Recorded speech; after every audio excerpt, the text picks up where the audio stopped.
tentang keselamatan kerja, kemudian Undang-Undang Nomor 17 2003 tentang kesehatan, kemudian ada Permenkes 66 tahun 2016 tentang kategori rumah sakit, kemudian berhubungan dengan ini adalah tentang standar akreditasi, Permenkes nomor 1128 tahun 2022, kemudian tentu saja Permenkesnya, dan nanti kalau ini kita lihat dari instrumen akreditasinya. Jadi kita bahas fokusnya dari aspek K3 dan aspek fire safety. Sebenarnya ini mungkin nggak cukup satu sesi ya pertemuan. Jadi kalau emang tertarik, ya mungkin kan saya akan buat lagi yang part 2-nya untuk lebih detail. Jadi karena bagian-bagian cukup banyak sekali. Baik, di Undang-Undang Nomor 1 ini di pasal 2 diatur bahwa keselamatan kerja adalah segala tempat kerja baik di darat, di dalam tanah, di air, di permukaan, maupun di udara yang berada di dalam wilayah kawasan hukum Republik Indonesia. Ketentuannya adalah bahwa ya tempat kerja tuh tempat dibuat, dicoba, dipakai atau dipergunakannya mesin-mesin pesawat, alat perkakas, peralatan atau instalasi yang dapat berbahaya, yang dapat menimbulkan kecelakaan, kebakaran, dan peledakan atau peledakan. Di pasal 3-nya, untuk persyaratan keselamatan kerja adalah pertama sebagai kita ahli K3 adalah mencegah. Jadi mencegah dan mengurangi kecelakaan. Kemudian mencegah dan mengurangi dan memadamkan kebakaran. Kemudian yang poin C-nya mencegah dan mengurangi bahaya peledakan. Poin D adalah memberikan kesempatan atau jalan untuk menyelamatkan diri pada waktu kebakaran atau kejadian-kejadian lain yang berbahaya. Untuk poin H-nya adalah mencegah dan mengendalikan timbulnya penyakit akibat kerja, baik fisik maupun psikis, ya, oleh peracunan, infeksi, ataupun penularan. Untuk poin O adalah mengamankan dan memelihara segala jenis bangunan. Ya. Jadi di Undang-Undang 1 tahun 70 ini sudah dibahas ya, apa yang muncul sekarang, jadi sudah ada secara garis besar untuk keselamatan kerjanya. Nah, introduction-nya adalah bahwa kenapa sih peraturan keluar? Karena pelayanan rumah sakit itu harus didukung. Jadi rumah sakit bisa melakukan pelayanan baik kalau didukung dengan ketersediaan bangunan, prasarana, alat kesehatan yang memenuhi syarat teknis untuk memberikan pelayanan kesehatan perorangan secara paripurna untuk rawat inap, rawat jalan, gawat darurat sesuai dengan klasifikasi rumah sakit ya. Kita tahu rumah sakit ada kelas A, kelas B, kelas C, kelas D, ada rumah sakit khusus seperti itu ya.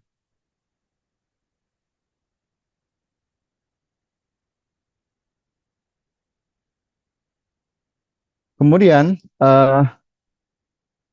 peraturannya disusun sebagai langkah turunan dari di Permenkes nomor 14 tahun 2021 tentang standar kegiatan usaha dan produk pada penyelenggaraan perizinan yang berbasis risiko sektor kesehatan ya. Jadi di sini sudah dinyatakan bahwa bisnis rumah sakit adalah suatu perizinan yang berbasis risiko nih. Dan kewenangannya ini ya ada di Menteri Kesehatan yang menetapkan tentang persyaratan teknis bangunan, prasarana, peralatan kesehatan di rumah sakit. Ya. Nah, kemudian ini juga masih mengacu, jadi waktu peraturan yang diundangkan, kita masih mengacu ke Undang-Undang Nomor 44 nih, ya. Undang-Undang Nomor 44 ya tahun 2029 ya. Tentu sekarang udah dicabut ya. Jadi dasar hukum ini ada Permenkes 40 tahun 2022 ini adalah turunan dari aturan pelaksanaan dari Undang-Undang Kesehatan Nomor 44 tahun 2009 di pasal 3 dan pasal 11 ya. Yang secara garis besar adalah bahwa Menteri Kesehatan menetapkan prasarana kesehatan rumah sakit ya, seperti itu. Nah, sekarang apa sih bunyinya di dalam Undang-Undang Nomor 44 tahun 2009 tuh yang sudah dicabut? Di pasal 10 di ayat 3 dinyatakan bahwa persyaratan teknis ya bangunan rumah sakit ya sebagaimana ayat 1 dan 2 diatur oleh peraturan menteri. Nah, tentuan lebih lanjut ini mengenai prasarana rumah sakit akan diatur oleh menteri. Jadi waktu diundangkan di tahun 2009 ini ini belum adanya. Jadi 2009 ya, sekarang 2024 ya, hampir berapa tahun itu ya, lebih dari 12 tahunan ya, seperti itu. Baru keluar aturannya tentang persyaratan bangunannya ya. Meskipun sebenarnya udah keluar juga di tahun 2016, tapi ini masing-masing mengacu yang di 2009. Kemudian keluarlah di tahun 2023 Undang-Undang Nomor 17 tahun ya, dan 17 tahun 2003 tentang kesehatan, di mana dijelaskan tentang definisi dari rumah sakit ya. Rumah sakit ya, di sini adalah fasilitas pelayanan kesehatan yang menyelenggarakan pelayanan kesehatan perorangan secara paripurna melalui pelayanan kesehatan baik levelnya promotif, preventif, kuratif, rehabilitatif ataupun paliatif ya, dan menyediakan pelayanan rawat inap, rawat jalan, dan gawat darurat. Jadi ini definisinya. Jadi kalau memang masuk ini arti definisinya masuk ke rumah sakit teman-teman. Kemudian di pasal 189-nya, setiap rumah sakit mempunyai kewajiban ya. Di pasal 189 ini ya, di ayat satunya mempunyai kewajiban. Di poin I, menyediakan sarana dan prasarana umum yang layak, antara lain sarana ibadah ya. Jadi rumah sakit harus ada tempat ibadah, ada tempat parkir, ada ruang tunggu, sarana untuk penyandang disabilitas, wanita menyusui, anak-anak, dan lanjut usia ya. Kemudian masih di pasal yang sama di 189 di huruf O, tadi di huruf I ya di awal ya, ini di huruf O, bahwa setiap rumah sakit ya mempunyai kewajiban memiliki sistem pencegahan kecelakaan dan penanggulangan bencana. Ya.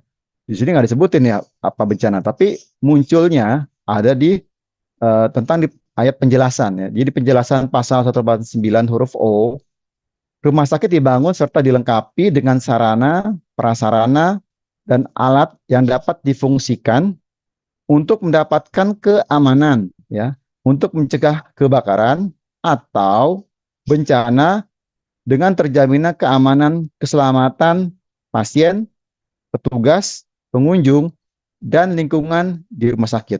Ya, jadi ada penjelasannya di uh, untuk pasal 189 huruf O, ada di pasal penjelasannya seperti itu. Jadi di awal nggak ada, hanya dikatakan penanggulangan bencana. Jadi kalau bencana itu termasuk ya kebakaran, bencana-bencana yang lain, ya gempa bumi seperti itu. Nah, kalau kita cek lagi di Permenkes 66 tahun 2016 tentang kategori rumah sakit, aturan ini dia masih mengacu di Permenkes nomor 24 ya, 24 tahun 2016 ya, tentang persyaratan teknis bangunan dan prasarana rumah sakit ya. Jadi kalau membahas gedung ya udah nggak cocok lagi ya peraturan ini karena udah ada aturan yang lebih yang terbaru lagi ya. Kita dipakai yang 42 tahun 2022 ya. Meskipun untuk Permenkesnya tentang kategori rumah sakit tetap mengacu ke sini, tapi untuk bangunannya kita mengacu yang terbaru seperti teman-teman. Nah, kalau kita tentang lihat di standar di Starkes ya, standar akreditasi rumah sakit ya di Kemenkes 1128 tahun 2022, di situ ada bab yang memang khusus ya, itu nama di bab tentang MFK, tentang manajemen fasilitas dan keselamatan. Itu yang terdiri dari tentang masalah kepemimpinan, ada planning, ada keselamatan, ada keamanan, ada pengolahan B3 dan pengolahan limbah B3. Dan ada poin tentang proteksi kebakaran, tentang alat medis, tentang sistem utilitas, kemudian penanganan dan kedaruratan dan bencana nih ya. Hampir sama nih kalimatnya ya. Dan dibahas juga tentang konstruksi dan renovasi. Dan di poin terakhir adanya tentang pelatihan. Jadi untuk di standar akreditasi ya hampir semuanya ada di sini semua ya untuk membahas tentang bangunan, prasarana dan alat di kesehatan. Oke, sekarang kita masuk di Permenkesnya sendiri. Di Permenkes 40 tahun 2002 ya. Ini diundangkan di tanggal 22 Desember ya 2022. Ya sekarang sudah 2024 ya teman-teman, 2 tahun. Jadi ini sudah mulai berlaku. Nah, sebenarnya menarik adalah di dalam lampirannya. Jadi ini di penjelasan awal hanya sedikit, tapi lampirannya yang cukup banyak. Itu ada sekitar 290 halaman. Ya, jadi memang bacanya mesti berulang ya, mesti pelan-pelan seperti itu. Di dalam lampirannya ini dikatakan bahwa persyaratan teknis bangunan ya, ini ada pedoman, jadi namanya pedoman persyaratan teknis bangunan dan alat kesehatan di rumah sakit. Nah, kalau kita buat anatominya dari pedoman ini ada tiga bab teman-teman. Yang pertama, bab pertama tentang standar bangunan rumah sakit ya, khusus bicara tentang bangunan ya, di standar 1 ya, di bab 1. Di bab 2-nya dia membahas tentang prasarana rumah sakit. Seperti itu. Di bab 3-nya dia membahas tentang alat. Nih, tentang alat kesehatan dibahas di sini khusus seperti itu. Jadi ada 3 yang pokok dibahas ini adalah bangunan di standar di bab 1, prasarana di bab 2, alat di bab 3. Oke, sekarang kita buka lagi untuk lebih dalam lagi. Di bab 1 tentang standar bangunan rumah sakit ya, di bab 1. Nah, definisi bangunan adalah rumah sakit harus memenuhi persyaratan keselamatan, kemudian kesehatan, kenyamanan, kemudahan, efisien dalam penggunaan sumber daya, serasi dan selaras dengan lingkungannya, dan mewujudkan penyelenggaraan bangunan gedung rumah sakit yang tertib, efektif, dan efisien. Ketentuan mengenai keandalan bangunan gedung ini mengacu kepada peraturan perundang-undangan terkait bangunan gedung dan standar teknis lainnya sesuai dengan bidang terkaitnya. Kalau dulu mungkin kita ingat, kita sekarang sudah mengacu di Permen PU tentang bangunan, standar seperti apa, seperti itu. Nah, sekarang kita rumah sakit sudah ada nih, lebih spesifik memang yang khusus di rumah sakit. Nah, kalau kita, Pak Akmal sabar ya, kita nanya ya. Untuk di standar 1, itu ada poin dari A sampai dengan poin I, ya. Jadi dibahas, ada subbabnya tentang, dibahas A tentang lahan, ya. Berapa standar lahannya ya, seperti itu. Nih, lahan akses bangunan. Poin B tentang tata bangunan. Poin C tentang kebutuhan total luas lahan. Berapa sih kalau membangun rumah sakit, total luas lahannya? Ya, kemudian ada fasilitas aksesibel. Ya, ini untuk orang yang berkendala dengan masalah akses ya, keterbatasan. Kemudian pembagian ruang-ruang.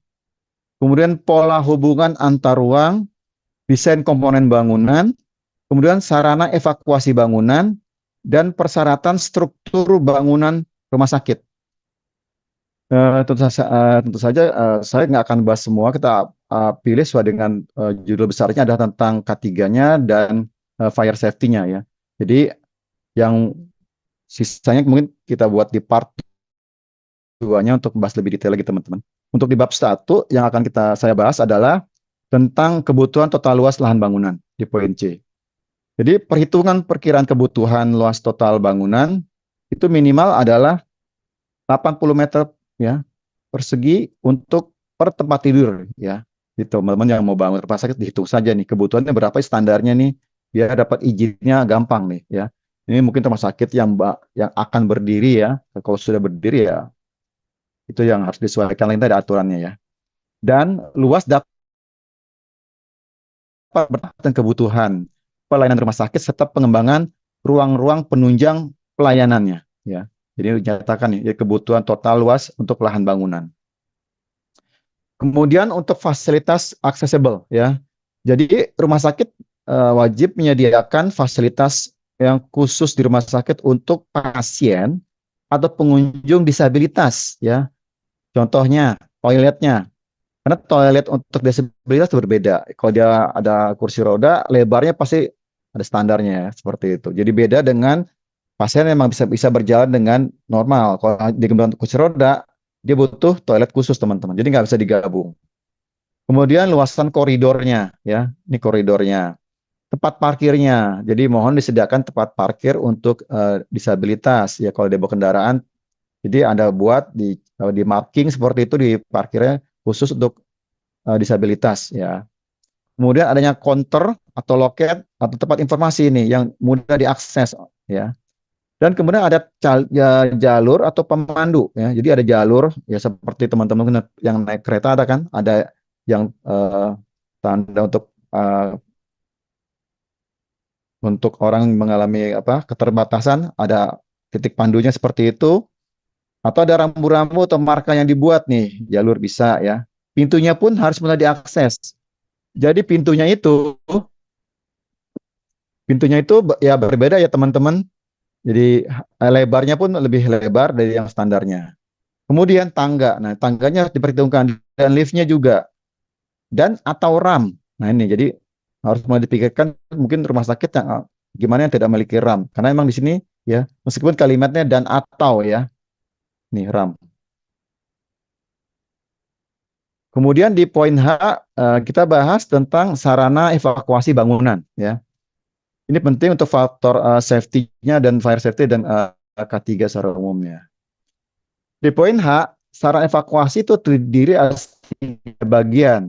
Yang pertama adalah ada akses exit-nya ya, akses exit-nya atau exit akses.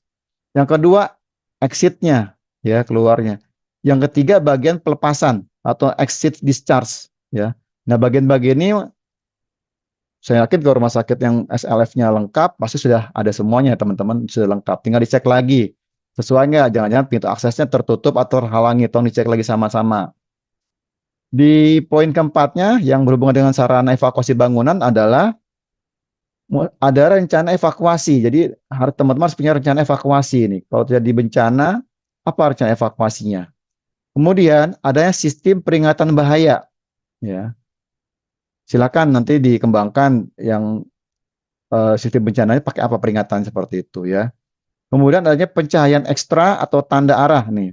Jadi mungkin di tangga ya ada lampu emergency karena bila terjadi musibah bencana lampu PLN padam ya, kemungkinan genset pun padam. Lampu emergency itulah yang berfungsi memandu kita menunjukkan arah. Dan adanya tanda arah nih, tanda arah evakuasi ya yang bisa dibuat dengan berwarna hijau, kemudian ada arah putih, kiri kanan seperti itu, dan dia akan bercahaya bila terkena pantulan, dia akan memantulkan cahaya seperti itu ya, dan terang di tempat saat gelap. Kemudian area tempat berlindung, nah ini ada refugee area, karena untuk rumah sakit yang tinggi, yang lebih mungkin dari 24 lantai, itu harus per 16 lantai itu masih ada tempat berkumpul ya. Itu dihitung sejak dari basement paling bawah seperti itu. Ya, itu berhubungan juga nanti dengan waktu teman-teman mengurus untuk ya, SLF ya, terutama kalau di DKI karena udah ada aturan terbaru lagi ya. Tapi mungkin sesi berikutnya kita masuk ke situ. Dan adanya titik kumpul, ya pasti sudah ada nih teman-teman titik kumpulnya ya. Entah berapa titik, ya disesuaikan dengan jalur tadi di sini exit discharge ya. Exit discharge-nya di mana titik kumpulnya mesti jelas. Dan adanya lift kebakaran. Nah, ini harus di sounding juga nih ke pihak manajemen, kepada pemilik kalau memang belum ada lift kebakaran harus desain lift untuk berfungsi sebagai lift kebakaran. Untuk Pak Andi nanti ya Pak, tanyanya ya Pak, PSN-nya nanti.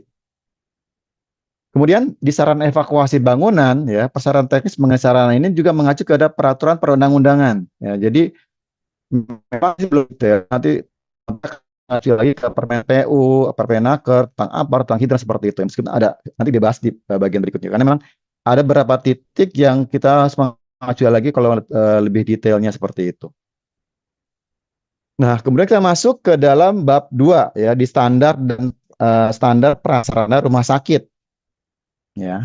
Di bab 2 ini terdiri dari poin A sampai dengan poin J ya. Pertama dia membahas tentang instalasi air bersih ya. Tentu saja dimanapun pasti kita butuh air ya. Kita makhluk hidup butuh air. Kemudian bagaimana dengan air limbahnya? Nah, ini juga dibahas sini ya, air limbahnya. Kemudian dibahas tentang sistem drainase air hujan dan lingkungan ya, karena sekarang arahnya adalah green zone hospital ya, termasuk untuk tata cahayanya, airnya. Jadi ada. Nah, kembali di dalam aturan cuma dibahas ya. Kalau aturan yang sebelumnya belum ada. Nah, ini kita nanti bahas juga tentang sistem proteksi kebakaran aktif ya.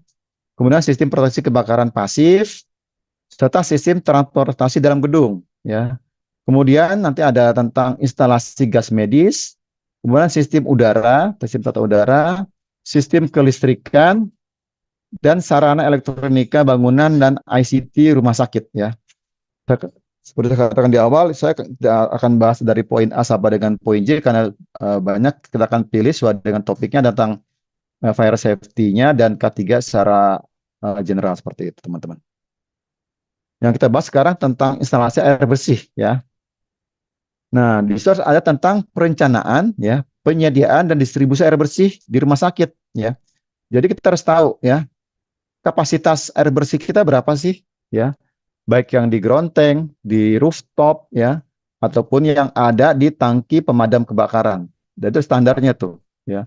Minimal dia di ground tank dia bisa bertahan selama 2 kali 24 jam bila terjadi aliran airnya terhenti.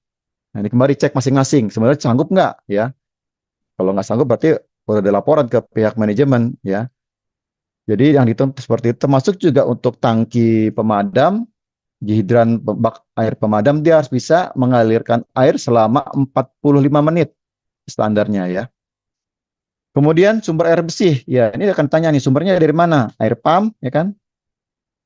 Pump atau air tanah atau air apa? Seperti itu. Ini sumber air bersih. Tentu saja kalau di Jakarta itu sudah nggak mungkin air tanah ya, karena kalaupun ada pajaknya mahal sekali ya. Jadi banyak yang menggunakan air pump. Kemudian distribusinya ya, distribusi air bersih di lingkungan rumah sakit. Kemudian outletnya, ini outlet di kamar mandi semuanya, outlet ada di dalam rincian sebenarnya. Kemudian juga tentang air RO ya, air versus osmosis penggunaannya. Jadi ini sedikit dibahas khusus tentang air RO teman-teman. Oke, untuk perencanaannya ini harus adalah kebutuhan air untuk fungsi-fungsi ruang-ruang bangunan. Jadi ada berapa bangunan, ada berapa kamar dihitung. Termasuk juga kebutuhan air bersih untuk fungsi alat ya, air bersih untuk memfungsikan alat ya. Kebutuhan air untuk sistem. Nah, ini ya. Jadi air pump pasti dipakai untuk pemadam kebakaran juga kan selama menunggu mobil pemadam kebakaran dia begitu sprinkler pecah atau itu akan langsung keluar air ya. Kemudian kebutuhan air untuk menyimpan tanaman dan kebersihan ya. Kemudian kebutuhan air khusus nih yang disebut air RO ya untuk pelayanan di HD ya atau di HD di mesin CSSD ya di ruang operasi untuk cuci tangannya dan di pelayanan laboratorium nih ya ini sudah dideklar jadi air RO itu untuk HD untuk CSSD ya untuk di ruang OK dan pelayanan di laboratorium jadi nggak ada lagi begitu tenaga medis cuci tangan di ruang OK ada apa cuknya ada apa ada ya, kotorannya karena dia airnya menggunakan air dari RO ya arti sudah disuling seperti itu. Untuk air bersih khususnya untuk air RO ya ini kebutuhannya ya tadi untuk pelayanan ya steril ya scrub ya dan di laboratorium. Kemudian setelah air bersih kita bahas tentang instalasi air limbah ya. Ini penting juga karena kadang-kadang orang buang limbahnya ya, buang ke saluran kota. Nah, ini nggak boleh ya. Jadi sumber-sumber air kotor itu berasal dari nih poin A dari kamar operasi ya, dari wastafel yang ada di tiap ruangan, dari slop sling ya, kemudian dari servicing, dari sink, dari shower, dari kran, dari stop valve ya, dari closet, dari urinoir, dan lain-lainnya. Jadi ini sumber-sumber untuk air kotor nih atau disebutnya black water ya. Kemudian kapasitas. Nah, kita harus tahu juga kapasitas air limbah kita ya. Perkiraan perhitungan minimal kapasitas sistem pengelolaan ini. Jadi limbah cair di rumah sakit nih, contohnya 500 liter dikali jumlah tempat tidur ya. Misalnya berapa tempat tidurnya dikali saja. Nanti di sini ada rumusnya teman tinggal dihitung. Jadi itulah kapasitasnya tuh yang harus disiapkan untuk air limbah. Di poin 3 ya, di tentang distribusi, itu dibahas tentang keandalan penyaluran. Nah ini, jadi selain harus andal juga dalam penyaluran, karena pipanya itu, ini kalau macet, wah ini air limbah ya, black water, ini bahaya sekali. Ini ada pompanya, ada pompa sewage seperti itu, ada pompa jaringan, distribusi, ya. Jadi ada sistem pipa tersendiri ya, ada pipa air bersih, ada pipa air kotor seperti itu. Termasuk juga di poin 4-nya ada tentang sumber karakter limbah cair nih. Nah, ini gunanya IPAL ya. Pak Ridwan sebentar ya, kita bisa tanya jawab ya. Kemudian untuk sumber air buangan yang dihasilkan oleh semua kegiatan rumah sakit nih, yang disalurkan ke IPAL di rumah sakit ya. Ingat teman-teman, sekarang IPAL udah pakai aturan yang baru kan, di Rintek seperti itu ya. Udah beda, dulu mungkin masih izin tab IPAL tersendiri, sekarang udah pakai yang terbaru, pakai Rintek ya. Kalau pasti kalau belum siap ya agak ribet ya, tapi kalau suara aturan pasti mudah lah. Oke, kemudian kita masuk ke tentang sistem proteksi kebakaran aktif ya.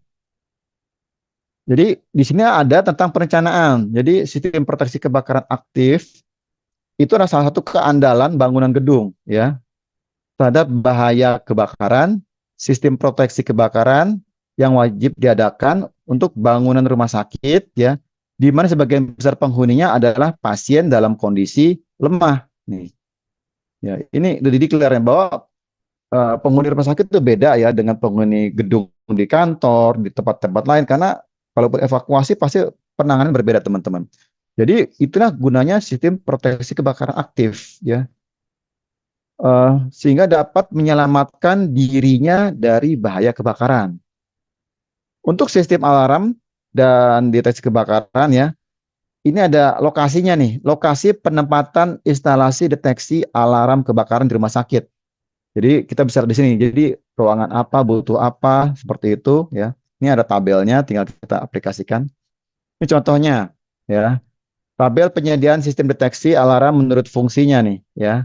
Ini kalau di lantai 1 ya, eh, ini untuk luasannya bebas ya, artinya TAB, tidak ada batasan luasan. Sistemnya manual ya, artinya nggak perlu ada sprinklernya. Tapi kalau udah masuk ke lantai 2 sampai dengan lantai 4, ini sistem deteksi harus ada otomatis karena nggak mungkin kita ada di lantai 1, kita nggak mungkin kontrol yang di atas kan seperti itu. Ya 24. Apalagi sudah lebih dari 4 lantai ya. Dia harus udah menggunakan otomatis ya seperti ini. Jadi kalau satu lantai nggak perlu lah seperti itu. Tapi kalau udah bertingkat lebih dari dua ya, dua ke atas ya otomatis semua nih sebenarnya sama ya. Nomor poin 2 dan 4, 3 bersama teman-teman. Ya, jadi dua ke atas sudah pakai otomatis ya. Kalau rumah sakit satu lantai datar seperti itu tidak perlu ya. Kemudian nih lokasi penempatan detektor kebakaran pada ruangan di dalam rumah sakit ya. Oke, ini contoh detektor kebakarannya. Ada yang detektor panas, ada detektor asap, ada yang karbon, ya, ada yang multisensor, ini lumayan agak mahalnya. Ini ada manual checkpointnya ya untuk alarmnya ya. Saya yakin di semua tempat ada nih ya. Jadi kapan kita pakai head detector? Nanti lihat di tabel ini. Detek, ya. Di pas saya pun masih hanya pakai ini ya, belum pakai yang di saya belum juga ya. Mungkin atau sudah sekarang sih ya. Ini kalau di ruang contohnya nih di kamar operasi, apa yang dibutuhkan? Ditaruh panas enggak? Eh, Peningkatan suhu tidak. Kemudian di poin 3 tentang alat pemadam api ringan, tentang APAR ya. Jadi di peraturan ini, mungkin teman-teman kalau lihat di aturan yang sebelumnya kita mengacu ke Permen Naker tentang jarak ya. Ini kemarin juga saya edukasi tentang ini. Mereka nanya, kok beda ya rumah sakit? Ya karena kita mengacu di sini nih. Jadi untuk di aturan ini yang terbaru ya, untuk APAR di setiap tempat atau titik itu jaraknya tidak lebih dari 25 meter. Nah, sedangkan saya pun masih memakai jarak yang 15 meter ya, 15 meter per titik dan tergantung aparat jenis apa tergantung dari fire safety risk assessment yang kita buat. Kalau dari risiko kebakarannya sumber dari bahan bakar, artinya kita pakai foam. Kalau listrik pakai CO2 seperti itu ya. Jadi ini bedanya nih teman-teman. Jadi eh, kalau nanya kok beda ya, tergantung dia mengacu kemana. Kalau pakai ini jaraknya ya 25 meter ya. Kalau walaupun yang saya pakai pun yang mungkin yang teman-teman yang lain jaraknya 15 meter ya, ini bedanya. Tapi dia tidak menyatakan jarak tinggi tinggi apar ya. Kalau di Permenaker ada tinggi apar di lantai berapa, paling paling rendah berapa, paling tinggi berapa ya kan? Itu kan 125, paling rendah 15 cm dari lantai ya. Nah, di sini nggak ada, hanya jaraknya doang antar titiknya tingginya nggak dijelaskan di sini teman-teman. Jadi itu bedanya ya. Kemudian si tipe ruangan tertutup ya, atau ruangan tertutup ya luasan sekitar 250 meter persegi ya, dilengkapi dengan apar. Nah, dia dikasih yang agak ringan ya, minimal 3 kilo ya. Mungkin biar mudah kali ya kalau perawat untuk angkat-angkat seperti itu. Kemudian setiap tempat parkir ya, tempat parkir yang luasnya tidak melebihi 270 meter persegi ditempatkan minimal 2 buah alat apar ya, kimia sekitar yang 2 kilogram di parkiran. Kemudian jenis apa saja yang diminta ya, jenis apar yang di ruangan rumah sakitnya, ada datanya di sini.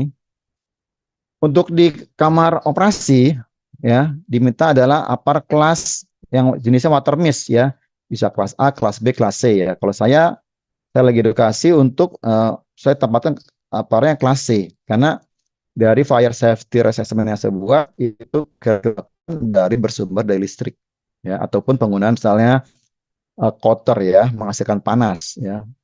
Dan menurut saya kalau yang C itu agak lebih aman, tidak ada berkas bercaknya kalau dibanding yang pakai powder ya teman-teman. Seperti jadi silakan teman-teman buat analisisnya. Untuk ruang MRI ya, ini pakai seperti ini ya. Yang ABCD sebenarnya harusnya ditambah lagi nih yang antistatik ya. Di sini nggak dijelaskan, tapi harusnya kayak MRI atau antistatik. Artinya aparnya itu ya, apar yang seperti ini teman-teman ya. Jadi dia kalau dikena nggak nempel ya, nggak ketarik seperti itu. Kalau dari besi di foto ini ya nggak bisa ya seperti itu ya. Ya ataupun misalnya CO, apalagi CO ini kan teman-teman ini berat sekali gitu ya aparnya ya. Jadi ya kalau ini saya taruh yang paling kecil, nah ini sekitar 2 kilo ya. Isi 2 kilo tapi karena beratnya bisa lebih dari 5 kilo ya. Taruh di ruang kamar operasi. Sedangkan untuk apar yang foam ya, ini foam tulisannya ya, saya taruh di dekat dengan sumber bahan bakar, ya, solar, dekat bensin seperti itu. Jadi memang ada berbagai jenis apar yang ada di rumah sakit. Ya. Kemudian untuk dari ruang data processing ya, ini water mist atau halotron ya, bisa juga atau teman-teman bisa juga pakai ya FM 200 seperti itu ya, FM ya. Sehingga lebih mudah ya, tinggal diedukasi tentang bahaya kalau udah dirilis di charge-nya itu kan hanya sekitar 60 detik ya. Jadi perlu edukasi di situ, tantangan di situ ya. Jadi di ruang-ruang khusus ya disiapkan yang sifatnya otomatis ya. Dan sensor ada di atas dan ada di bawah di lantai karena ada dia tuh naik ke atas di atas lantai ya. Untuk ICU ya tetap water mist ya ABC. Nah, kalau teman-teman ada helipad ya, ini uh, alat yang beroda yang seperti gambar yang tadi ya, beroda ya, mantap. Nah, oh nggak ada ya. Bergambar sehingga mudah dibawa ya. Untuk dapur, nah ini untuk dapur atau ya, dapur besar itu ya kimia basah ya, ini kelasnya kelas C, sorry kelasnya kelas K ya, kelas kitchen. Jadi lumayan ya, ini lumayan mahal ya harganya dibanding yang powder. Jadi yang mahal itu apar untuk dapur dan apar untuk MRI ya, karena harganya bisa 25 jutaan deh, karena statiknya ini juga mahal ya karena dia isian seperti itu ya, silakan lihat di atas 1 juta lebih ya.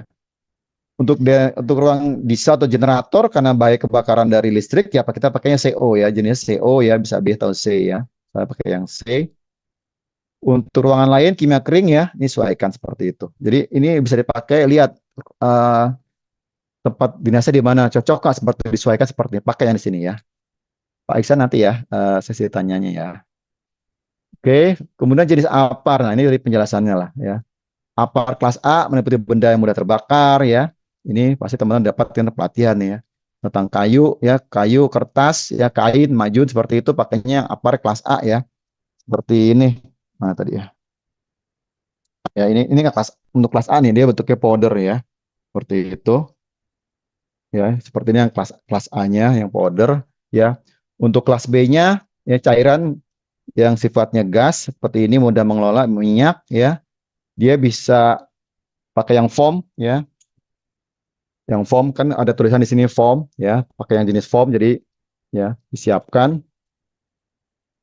Kemudian untuk C-nya ya, untuk C-nya di sini untuk peralatan listrik ya, dia pakainya, kalau saya pakainya CO ya. Kalau C memang khas ya teman-teman, dia tabungnya berat dan beda juga dari corongnya. Corongnya dia seperti ini. Jadi kalau dipegang jangan pernah pegang di sini, pegang di ujungnya. Kalau enggak, Anda bisa apa ya, tangan jempol bisa seperti beku karena dia sifatnya dingin seperti es seperti itu ya.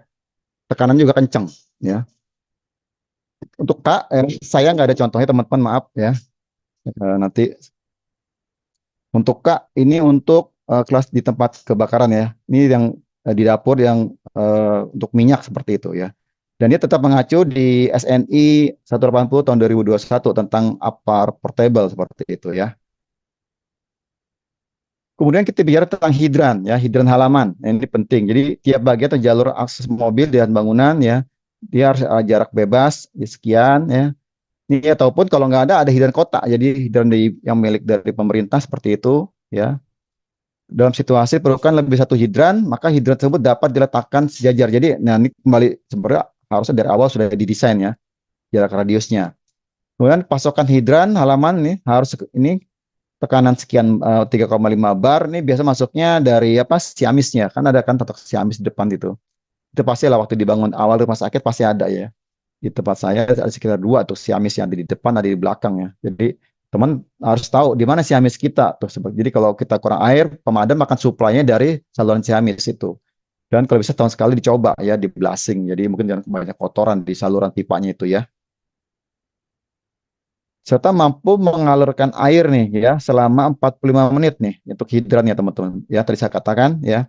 Jadi hidran kita harus bisa bertahan ya menunggu mobil pemadam datang. Dia harus bisa mengeluarkan air tuh sprinkle dia dalam gedung kita ya selama 40 menit. Makin luas gedungnya ya makin banyak kita menampung airnya ya.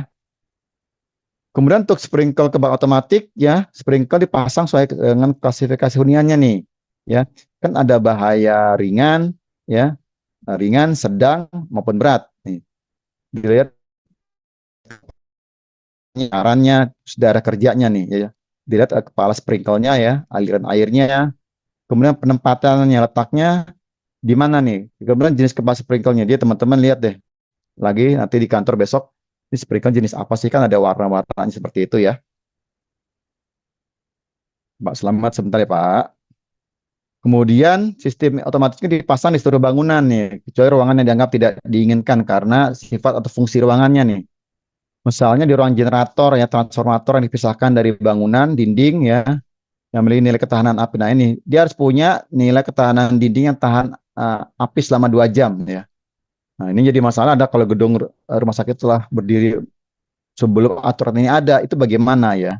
Pengasas kan ada tuh firewall yang dibuat seperti apa? Seperti rolling door gitu ditarik, perut dia bisa nahan api. Jadi kalau tinggal ditempel di atas seperti itu, ya. Atau yang konstruk nggak mudah terbakar dan isi sepenuhnya bahan tidak mudah terbakar ya. Kemudian untuk ruang-ruangan yang tidak memungkinkan untuk pasiennya dipindah, nah ini sering jadi pertanyaan, gimana sih kalau di rumah sakit melakukan evakuasi?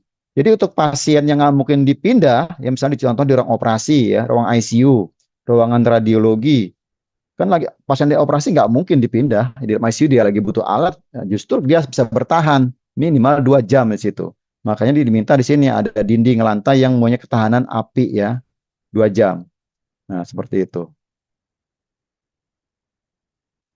kemudian sistem pompa kebakaran ya untuk sistem pompa kebakaran ya yaitu pompa yang masuk ke sistem siaga ya dari satu pompa ke pompa lainnya. Jadi untuk pompanya itu dia punya pompa sendiri ada jadi ada genset sendiri ya. Untuk elektriknya ada namanya joki pump ya. Dan kalau bisa seminggu minimal 1 minggu sekali dipanaskan ya, dicoba setengah jam seperti itu jokinya ya. Dan ada dokumentasi untuk pelaporan. Kemudian jangan lupa juga dipanaskan juga untuk apa hidran genset hidrannya karena kan dia kalau bisa mati dia ada pompa sendiri untuk mendorong air keluar di sprinkle seperti itu ya. Kemudian hisapan-hisapan mesin hisapan dicek ya masih berfungsi, pasti udah ada tinggal dicek lagi teman-teman ya karena pasti udah ada sebelum teman-teman bekerja di sana. Kemudian ya ini tadi saya katakan si pompa kebakaran ya meliputi tangki air ya tadi tangki air kebakaran, instalasi pipa nih pipa tegak kalau bahasa orang damkar ya. Ada pompa nih pompa kebakaran, pompa joki yang disebut joki pump ya. Kemudian penggerak pompa kebakaran ya dan instalasi dicek semuanya. Jadi kondisi harus baik termasuk kalau ada pipa yang ditanam di dalam tanah. Dikhawatirkan kalau di sekian puluh tahun dia mengalami korosi dan jangan-jangan begitu dicoba mengalami kebocoran ya. Kemudian perlu ada sistem ventilasi atau pengendalian asap nih. Ini namanya pressure fan ya, pressure fan yang ada di setiap tangga darurat ya. Jadi itu menekan udara sehingga tidak masuk asap ke dalam tangga darurat. Jadi kan ingat tangga darurat hanya dibuka dari dalam. Jadi kalau dari tangga darurat nggak bisa masuk ke dalam lagi karena dibuka satu arah.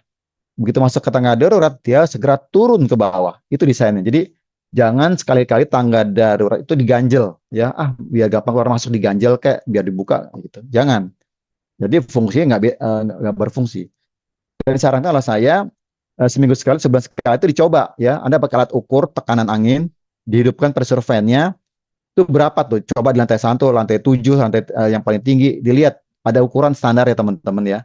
Nah itu kita tahu berfungsi nggak. Jadi kalau tekanan kurang, artinya kalau jadi kebakaran, asap masih bisa masuk. Kemudian sistem pembuangan asap mekaniknya, ada smoke engineer juga nih ya. Termasuk di sini juga tuh asal pembuangan misalnya asap dapur ya, seperti itu ya. Ini udah jelas ya. Jadi kalau memang punya bangunan lebih dari 24 ya pasti punya pressure fan ya, harus punya nih. Ya harus dicoba ya. Ini jarang-jarang karena memang kalau dihidupin tuh wah debu terbangan semua ya karena kencang sekali pressure fan-nya itu. Kemudian sistem proteksi kebakaran pasif ya. Di sini adalah dibahas tentang sama perencanaannya ya.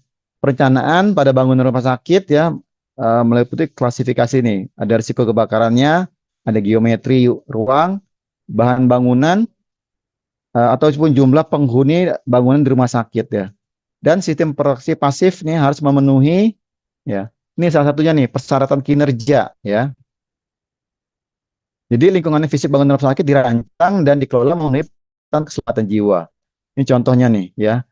Ada tangganya di sini tangga ya menghubungkan basement dan lantai 3, kemudian tangga seperti ini. Ini dinding satu ya pintu pintu seperti ini. Ya, kalau ini misalnya bahan berbahaya harus tahu. Nah, ini dindingnya TKA ya. Dinding ini yang disebut dinding tahan api untuk 2 jam ya. Nah, kita tahu nih ada nggak di tempat kita di masa kita ada dinding tahan api?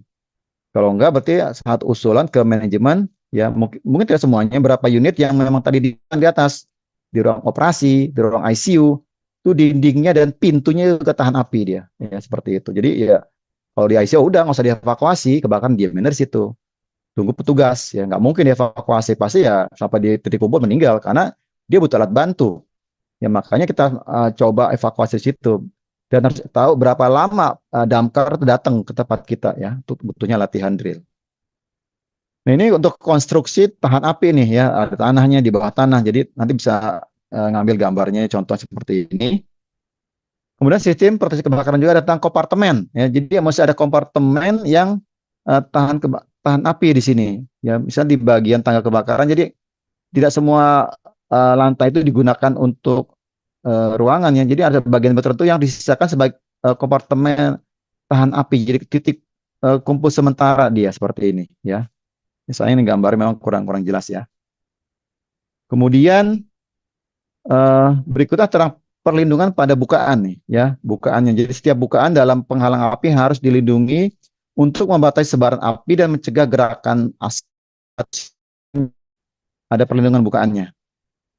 Kemudian ada sistem proteksi kebakaran berikutnya ada tentang bangunan dan fitur proteksi kebakaran nih. Jadi melindungi dari efek kebakaran berupa asap, gas ya, dari ketinggian ya, baik bangunan maupun dan nih kembali diulangi. Dan dinding tahan api 2 jam dipasang dari lantai ke lantai. Bukan pada dinding tahan api 2 jam harus ya 2 jam atau dari 1,5 jam. Persyaratan pintu tahan api mencakup pengunci, penutup otomatis ya celah pintu dan potongan pintu. Jadi pintu itu ada jaraknya. Jadi kalau teman-teman lihat tuh ada ukuran ini 3/4 inci ya. Kalau gampangnya kalau pulpen nih nggak sampai lolos. Kalau lolos artinya masih masuk tuh. Kalau pulpen masuk artinya udara asap pun akan masuk ke seperti itu ya. Jadi bisa ada seratnya ada seperti karetnya di bawah seperti itu ya. Dan harus tertutup seperti itu. Jadi nggak asap nggak masuk ya. Kemudian pintu-pintu dengan ketahanan api 1/4 jam tidak memerlukan pelapis nih dekorasi ya. Kemudian ducting yang menembus dinding daya tahan apinya 2 jam dan harus dilindungi dengan damper ya, damper juga. Termasuk nanti juga teman-teman harus membuat fire stop ya. di tiap titik lantai itu sih. Kalau biasa kan dia merambat api itu dari kabel-kabel ya. Jadi mungkin kita nggak kelihatan, tapi di antara dinding kan banyak kabel-kabel. Nah, itu mesti ada fire stop terpasang ya. Kalau nggak terpasang ya itu satu bagian untuk diperbaiki. Termasuk juga tentang adanya tombol panik ya di pintu emergency, tombol panik ya bentuknya bukan yang ke bawah tapi seperti yang tongkat itu atau yang ditekan ya. Jadi cukup pakai apa siku ya, nggak perlu pakai lengan karena dia juga tahan panas walaupun cepat, atau dengan ditendang seperti itu ya sehingga bisa terbuka. Kalau handle kan bisa ditendang ya, pakai siku agak susah. Kemudian berikutnya tentang pintu jalan keluar nih ya, harus nggak boleh terkunci. Jadi pintu-pintu exit itu nggak boleh terkunci ya. Penghuninya 50, kemudian ada batasi exitnya, sistem memiliki ketahanan api 2 jam, kemudian di bangunan juga merupakan bagian dari aksis horizontal. Tangga atau ram yang melayani sarana kejantung harus memiliki pegangan nih. Jadi ramnya itu ada pegangan ya pada penumpu, minimal satu sisi ini ya. Ideal sih dua kiri kanan. Tapi terkadang pihak eh, membangun gedung apa di tangga berinci biar hemat cuma satu sisi ya. Tapi kalau di sini dibolehkan ya satu sisi ya. Ideal sih dua sisi. Jadi kalau pegangan kiri kanan bisa. Karena satu panas, satu sempit seperti itu ya. Jadi ataupun buat prank kalau saat kita merah. Kemudian pintu-pintu ruang boulder ya, pemanas baru sarana biar terbuka lewat alat pelepas otomatis ya, ada alatnya seperti itu. Kemudian di poin D tentang memasang dan sistem alat kebakaran nih. Jadi ada transmisinya otomatis ke dalam sistem ya. Jadi udah sistem otomatis terkoneksi dengan kantor. Nah ini jarang nih, terkadang-kadang kita tetap pasang telepon manual ya. Yang diminta terkoneksinya dengan kantor pemadam terdekat ya, atau pusat layanan komunikasi utama atau sistem komunikasi nih ya. Kalau di damkar nggak bisa, mungkin dengan kantor di pusat ya, seperti itu, di pos kontrol ya, di ruang control room seperti itu ya. Kemudian untuk panel utama ya terletak di lingkungan area yang terlindungi dinding dengan tahan api 1 jam dan pintu kebakaran 3/4 jam dan diawasi dalam ruang dilengkapi dengan detektor asap ya. Panel pengumuman nggak jauh dari berlokasi disetujui ya pemadam nih. Dia harus izin di sini artinya. Panel pengumumannya nggak ya disetujui oleh pihak damkar ya. Jadi bangunan rumah sakit harus memenuhi persyaratan deteksi dan alarm terkait keselamatan jiwa sesuai dengan pedoman. Nah, di sini yang diminta tentang perlindungan penghuni terhadap bahaya asap. Pertama ya bukan vertikal ya, dinding tahan api. Nah ini toko mainan ya yang kalau ada kita apa namanya tenan ya. Kemudian persyaratan dinding interior. Jadi kalau cat dinding jangan dipikirkan tuh jangan sampai itu untuk merambatnya jalur api seperti itu ya. Kemudian ada partisinya atau dinding pembatas dan kompartemen nih. Ada kompartemen asap tadi udah dibahas di atas. Adanya damper ya atau di ruang plafonnya ya, dampernya ada. Kemudian persyaratan tangga exit ya menghubungkan 2 lantai ya. Dan bangunan rumah sakit harus memenuhi persyaratan proteksi terhadap asap ya. Kemudian untuk berikutnya adalah tentang menyediakan memelihara sarana sistem pemadam kebakaran nih. Jadi sistem alarm yang terkoneksi dengan sprinkler nih. Jadi alarm bunyi, ya, sprinkler juga siap nih ya. Kemudian pipa-pipa sprinkler dalam keadaan kondisi baik, artinya perlu dikontrol dan tidak digunakan untuk maksud lain ya. Untuk misalnya jangan sampai pipa yang pemadam itu warna merah dipakai gantungan, dipakai buat apa, nggak boleh ya. Nanti kalau patah ini masalah ya. Ini nggak boleh ya buat atau gantung reklame kan, kadang-kadang ada kan gantung reklame kan, ya reklame dari sales rumah sakit juga seperti itu. Itu nggak boleh teman-teman. Itu hanya ingatkan bagian lain bahwa itu harus bersih, clean area ya. Kemudian kepala sprinkler kondisi baik, nggak korosi dan nggak dicat nih. Nah, kalau dicat percuma, nggak bisa keluar air, pasti ketahan dia seperti itu ya. Jaraknya sekitar 45 cm di bawah kepala sprinkler dia. Kemudian jaraknya ya. Nah, ini khusus untuk upper kelas Kak, ya dipasang pada jarak 9 meter dari alat dapur yang mengeluarkan cairan berminyak ya. Ini pun saya lagi mengajukan dan alhamdulillah disetujui ya. Jadi di depan saya hitung, saya punya 2 dapur, satu dapur luas sekian, itu saya membutuhkan 3 upper kelas K. Dapur berikutnya 2 lantai, saya hitung lagi membutuhkan 3 seperti itu. Jadi siap saya minta 6 dikasih ya. Karena memang ini harganya cukup mahal ya. Jadi ada upper dan jaraknya ini aparnya 9 meter nih dari yang mengeluarkan cairan minyak. lihat ya seperti ini. Jadi tinggal dihitung aja jaraknya berapa, luasnya berapa ya. Jadi apalnya harus segera diajukan. Kemudian untuk bangunan rumah sakit harus memenuhi persyaratan pemadam otomatis sesuai dengan persyaratan keselamatan jiwa. Oke, ini sama ya, plan sistem dan fiturnya sebenarnya standar pencegahan kebakaran dan asap. Oke, ini yang tadi yang saya katakan sistem proteksi kebakaran dari uh, ini ya jaraknya dari pintu dengan lantainya ya. Ini berapa sih ya? Ya, ini ada 3,4 inci ya. Ini kalau diukur 9,5 ya. Itu bagian bawah dan kusen nih. Jadi bukan hanya bagian bawah, tapi jarak antar kusen kan kedap itu masih ada jarak tuh. Nah itu juga bisa jadi celah asap untuk masuk. Jadi coba masukin diukur. Sesuai standar ini nggak, kalau agak longgar ya nggak boleh ya, asap akan bisa masuk ya. Ini jarak-jaraknya bisa diikut teman-teman ya. Di sini bisa dia ambil aja, termasuk pelapis lantai seperti itu juga lah, ubin ya. Kemudian di bab 3, sorry, di bab standar 2 tentang sarana rumah sakit, tadi bangunan, prasarananya ya. Itu dibahas tentang instalasi air bersih, limbah ya. Oke, ini udah ya. Ini sistem kelistrikan ya, sistem kelistrikan. Jadi sumber-sumber listrik adalah berasal dari listrik negara ya, TR ya, tegangan rendah ataupun TM ya, tegangan menengah ya. Ini yang di bawah 200 kVA ataupun di atas 200 kVA ya, menggunakan sambungan tegangan seperti ini. Kemudian sumber listrik itu dari PLN ya, listrik negara di sini. Kemudian dari generator set yang kita punya ya, dan sebaiknya kita punya 2 generatornya. Jadi kalau satu masalah ada backupnya. Ini sesuai standar bahwa kapasitas genset berdasarkan perhitungan kurva beban. Jadi disarankan genset dapat mengambil alih sekitar 100% dari kebutuhan PLN ya, yang disuplai PLN ke tempat kita nih. Contohnya ya, di PLN ada 500 kVA, maka genset yang disediakan adalah 2 kali 300 ya. Kenapa 300? Kenapa jadi? Karena terkadang walaupun 300 keluarannya nggak 300 ya. Kadang-kadang hanya 2,5 atau 200 seperti itu. Kadang-kadang nggak murni seperti itu kalau kita ukur, maka dikasih dia lebihkan seperti itu teman-teman. Sekali juga menjaga bila kita ada penambahan unit pelayanan yang tadi nggak ada MRI tambah, yang nggak tadi ada unit apa radiologi atau unit yang lainnya tambah, sehingga listrik kan nambah terus kan, nggak servernya bertambah kan, nggak mungkin genset beli tiap hari. Jadi di planning untuk berapa tahun kebutuhannya, jadi dibuat spare seperti itu ya teman-teman. Dan jangan lupa adanya UPS ya, yang disesuaikan kebutuhannya nih ya. UPS minimal bisa bertahan sekitar 15 menit ya.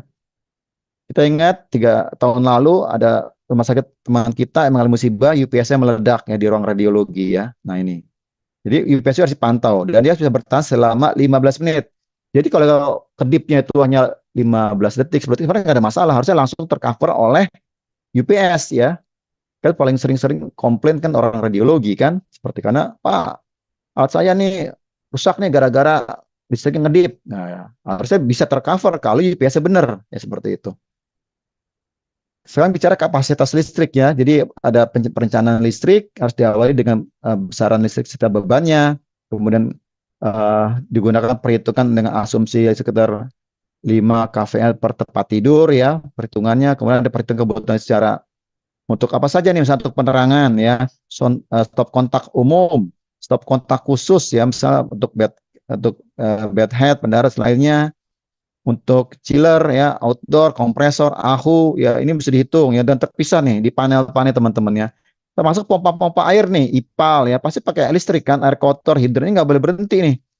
Kalau air kotornya berhenti, wah banjir tuh rumah sakit pasti kelelep ya, karena air kotor meluap ya. Kemudian termasuk juga untuk transportasi vertikal nih, untuk lift ya, untuk dam water, untuk pneumatic tap. Ini pneumatic tap ya, kalau kita di rekam medis ada yang masuk tabung tuh, masuk pipa, tek, tekan, sus, terbang seperti itu. Jadi nggak perlu diantar lagi ya. Kalau dulu pakai pneumatic ya. Kemudian aspek sana pakai puil. Nah ini kembali nih. Ya, jadi ini dibutuhkan seorang ahli K3 listrik, atau minimal teman-teman kalau nggak susah harus punya teknisi K3 listrik ya, dia biar dia ngerjain puil ya. Pusing juga kalau K3 umum megang ini juga ya, puil lagi bisa belajar lagi ya. Ini contoh kurva beban ya, yang ada ini juga sebagai gambaran nanti bisa lihat teman. Jadi dilihat ya, kapan nih peaknya dia, jam berapa nih, kan bisa dicoba nih ya.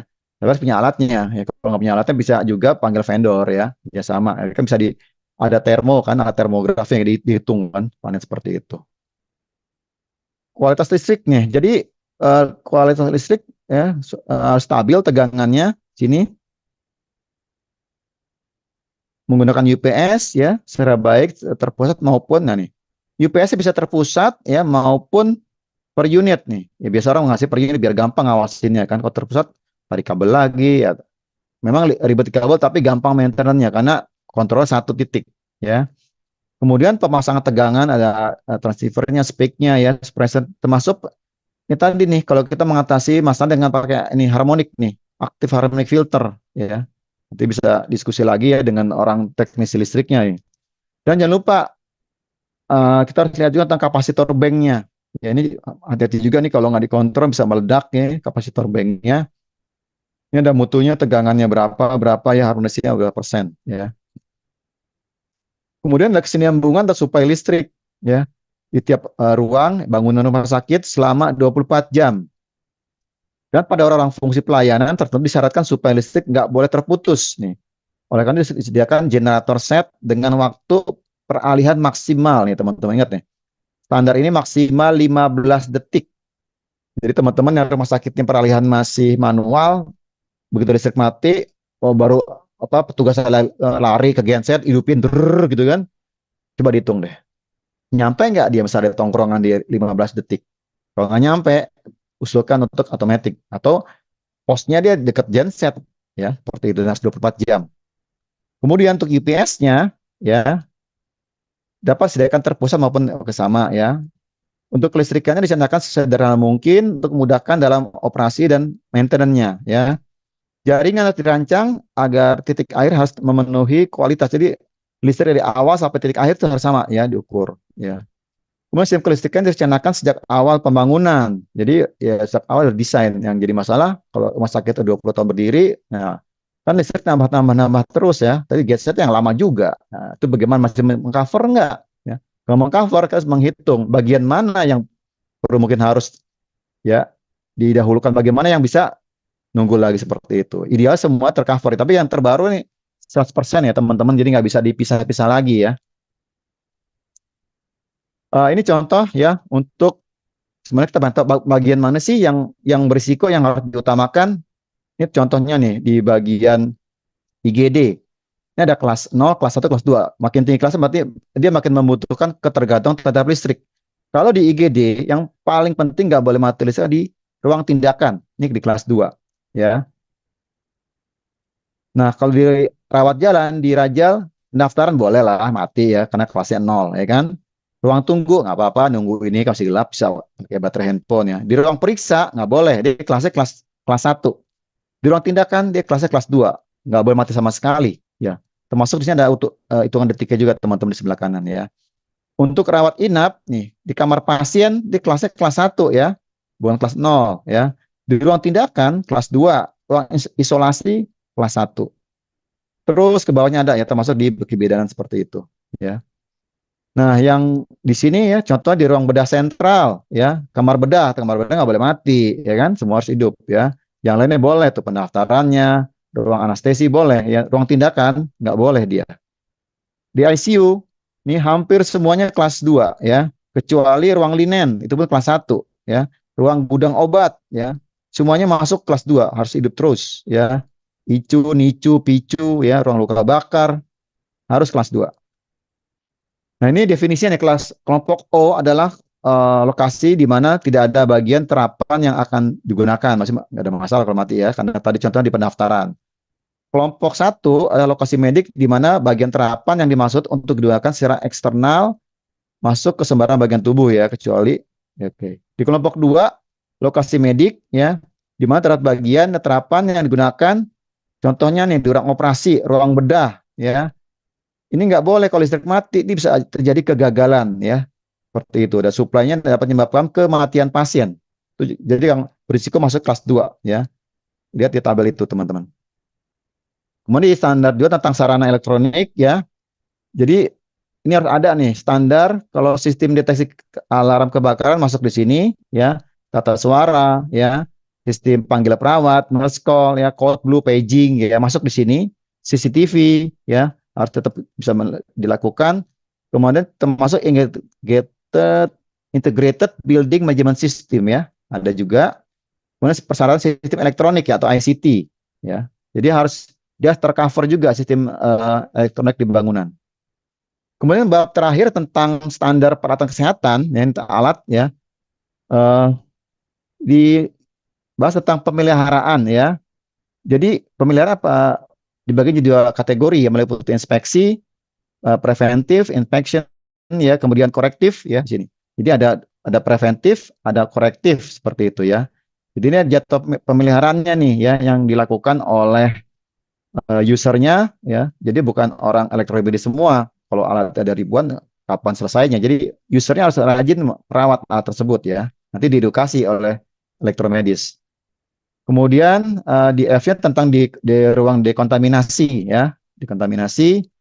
Ini syaratnya ruangannya itu diperiksa saat acceptance test ya, kemudian bahaya kontaminan ya, penggunaan maksimal, artinya nggak ada lagi cerita rumah sakit nggak punya ruang dekontaminasi ya, pasti kalau semua ada akreditasi pasti punya dan pasti ditanya dan pasti akan dilihat mana ruangnya, minimal kan di dekat IGD ya ada pancuran untuk apa hidrannya, untuk washernya ya, kan ada tempat yang wajib ada ya di dekat IGD itu emergency shower, kemudian termasuk juga ada washer, kemudian di lab PK itu ada washer, kemudian di TPS B3 ada washer, kemudian kalau punya lab biomol Anda harus punya washer sama emergency shower, itu ada standar, harus ada semuanya ya.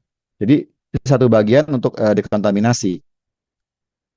Pelaporan, jadi pelaporan ini satu bagian tentang pemeliharaan preventif ya, laporannya seperti apa dipelihara ya, diajukan dalam bukti untuk merekam kegiatannya. Jadi bukti kegiatan apa ya dalam bentuk pelaporan ini ya. Dan terakhir di bab 3 tentang pengujian dan kalibrasi ya. Jadi alat itu melakukan uji dan kalibrasi juga sesuai dengan fungsi dari fisiknya ya. Uji kesesuaiannya seperti itu ya. Kalibrasi akan digunakan untuk melakukan akurasi dan ketelitiannya ya, dijamin besaran sesuai dengan apa yang ada di alat tersebut. Jadi pengujiannya nih, jadi penguji nanti memiliki sertifikat ya, ada lolos uji ya, ada masa berlaku ya, ada tanda aman atau tidak aman, ada fungsi keluaran ya, perbaikan seperti itu. Pengujian nih dilakukan ya tujuannya adalah memastikan kesesuaian karakter alat dari suatu bahan ukur atau instrumen ya. Jadi bayangkan kalau instrumennya nggak mengukur, nggak akurat, nanti diagnosa pasti nggak akurat juga ya, seperti itu. Jadi para kesehatan harus lulus kalibrasi dan mendapatkan sertifikat kalibrasi serta tanda layak pakai. Ya, bisa ditempel tuh ya di alat tersebut ya, sertifikat disimpan biasanya. Ini contohnya nih alatnya nih, contoh di alat IGD, ya rinciannya alatnya apa saja, ya jumlahnya ada ya. Ini hanya sebagian yang ditampilkan di sini. Nah, penutup di peraturan ini kan diundangkannya di 21 Desember 2022. Oke. Di pasal 5 dinyatakan bahwa bangunan rumah sakit yang telah berdiri dan operasional sebelum peraturan ini berlaku harus menyesuaikan peraturan paling lambat 3 tahun. Jadi kalau ini diundangkannya 22 Desember, paling lambat di 20 ya. Ini harus sudah oke rumah sakitnya ya. Kita masih untung masih ada di Desember ya. Sorry, di Januari ya. Di Januari 2024. Ya, masih punya waktu sekitar 2 tahun lah. Jadi silakan teman-teman ingatkan manajemennya, ini loh pasal ini loh.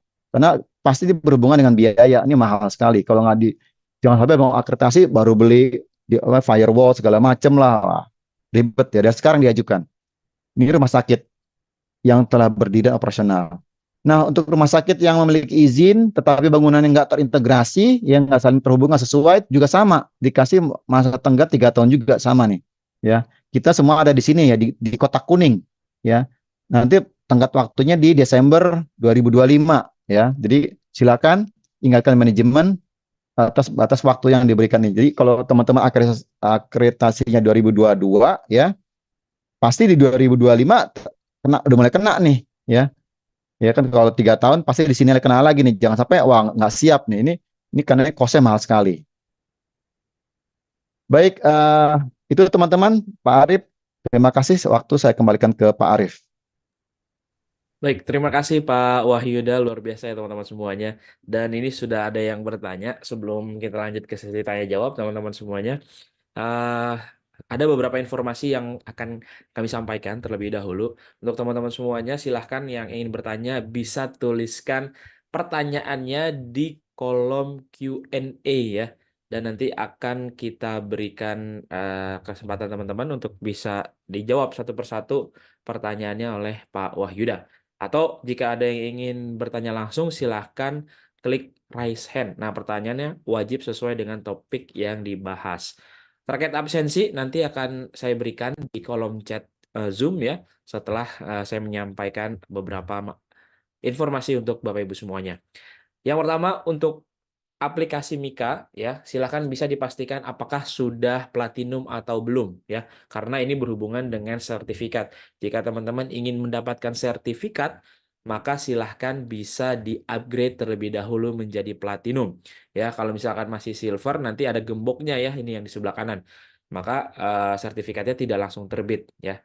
Nah, silakan bisa dicek di aplikasinya teman-teman. Nanti kalau sudah platinum maka teman-teman bisa mendapatkan sertifikat dengan catatan sudah mengisi absensi seperti itu ya. Nah, kemudian kalau misalkan masih silver silakan bisa tonton video berikut ini cara mengupgrade ya kartu platinumnya. Tutorial upgrade Platinum Member aplikasi Mika Super App K3. Yang pertama, silahkan Anda klik salah satu gambar gembok yang ada pada halaman beranda Anda, kemudian klik upgrade kartu Platinum. Lalu, Anda bisa pilih dengan 3 masa aktif kartu, 3 bulan, 6 bulan, ataupun 1 tahun.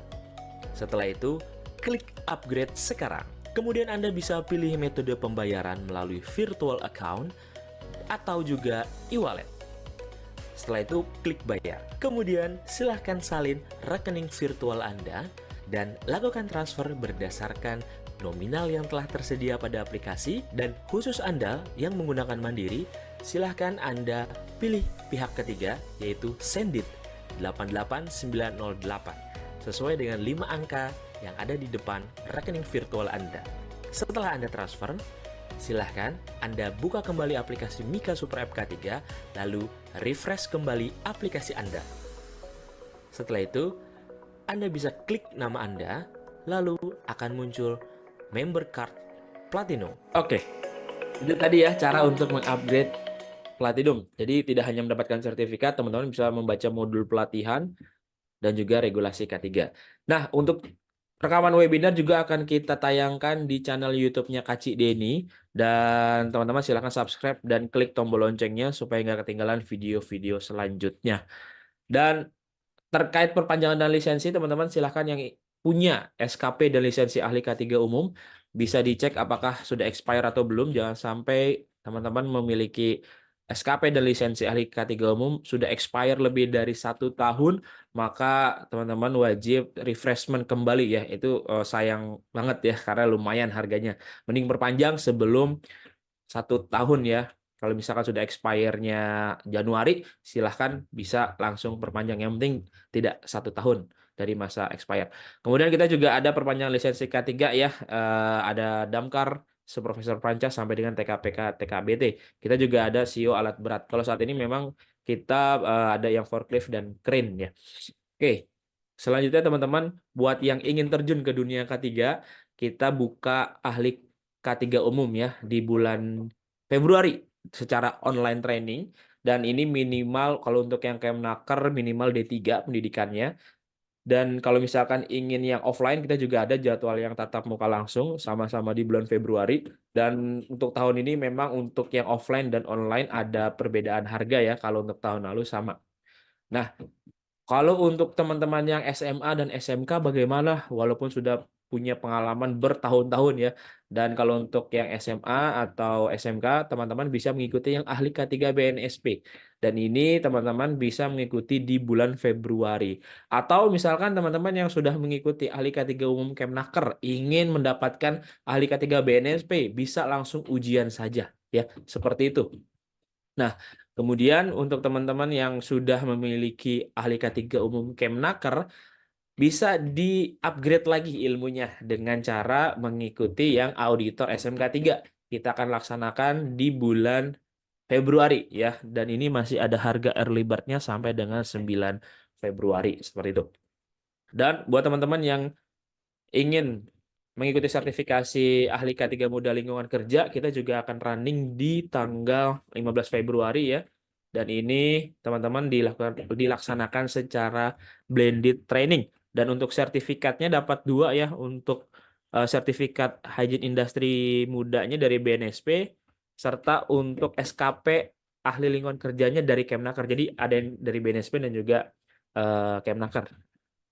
Oke, nah kemudian buat teman-teman yang berkutat di kelistrikan ya, teman-teman bisa mengikuti yang teknisi K3 listrik, ini minimal untuk pendidikannya SMA atau SMK.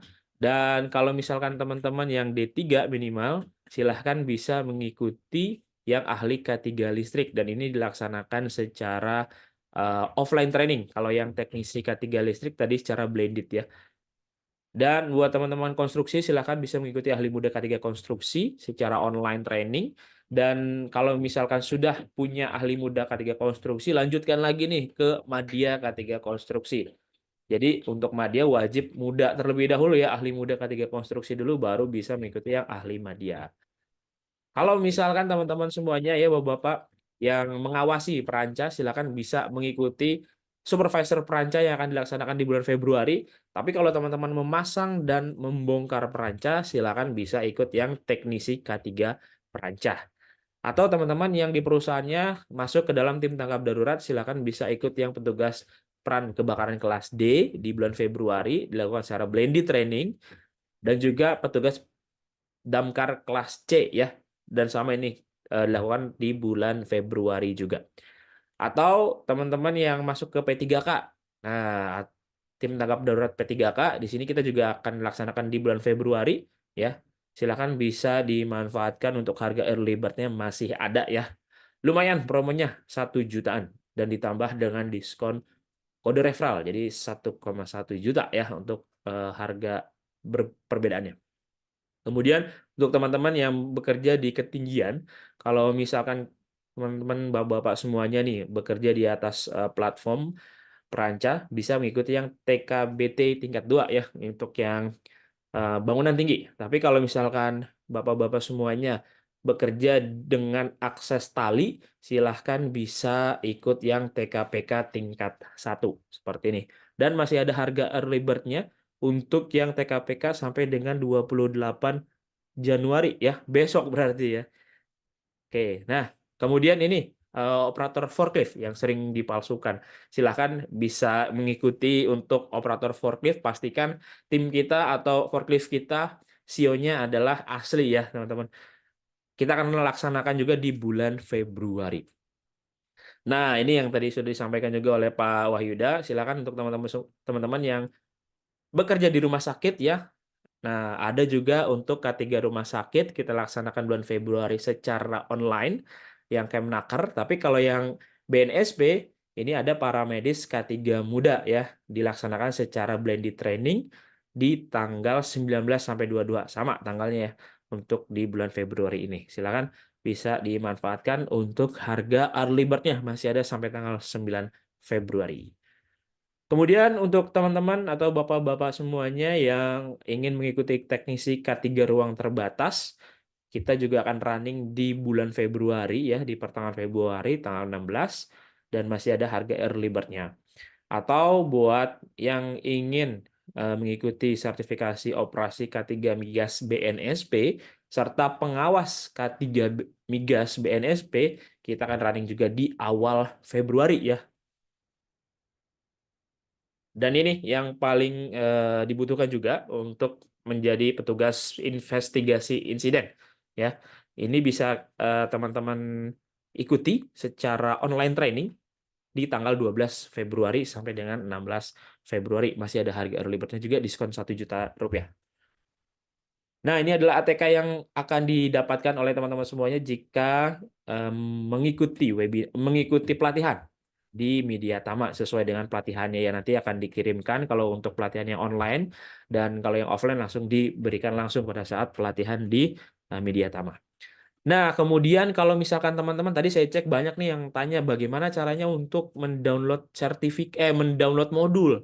Nah, kalau untuk mendownload modul, teman-teman bisa kunjungi milea.app. Tapi kalau teman-teman ingin akses saja tanpa mau mendownload, itu bisa melalui aplikasi Mika. Kalau di aplikasi Mika gratis. Hanya saja kalau di Milea ini ada biaya investasinya, teman-teman semuanya, karena teman-teman bisa menonton videonya serta mendownload modulnya. Di sini ada ratusan video K3 ya teman-teman yang bisa teman-teman manfaatkan, dan silahkan bisa daftarkan akun Milea-nya, atau kalau sudah punya akun Mika itu tidak bisa langsung login ya, jadi wajib daftar kembali di Milea ini.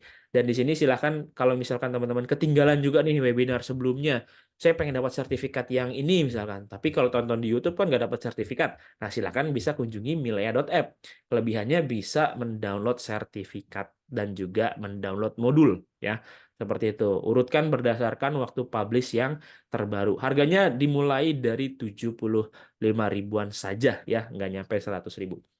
Kemudian buat teman-teman semuanya yang ingin kerja, ya silakan bisa kunjungi mediatama.go.id. Di sini ada menu karir, ada lowongan pekerjaan setiap harinya update. Silakan bisa masukkan saja CV-nya, dan otomatis teman-teman nanti bisa mendapatkan panggilan ya, tergantung dengan perusahaannya, apakah perusahaannya akan memanggil atau tidak ya. Jadi bukan, Mediatama hanya menyediakan saja.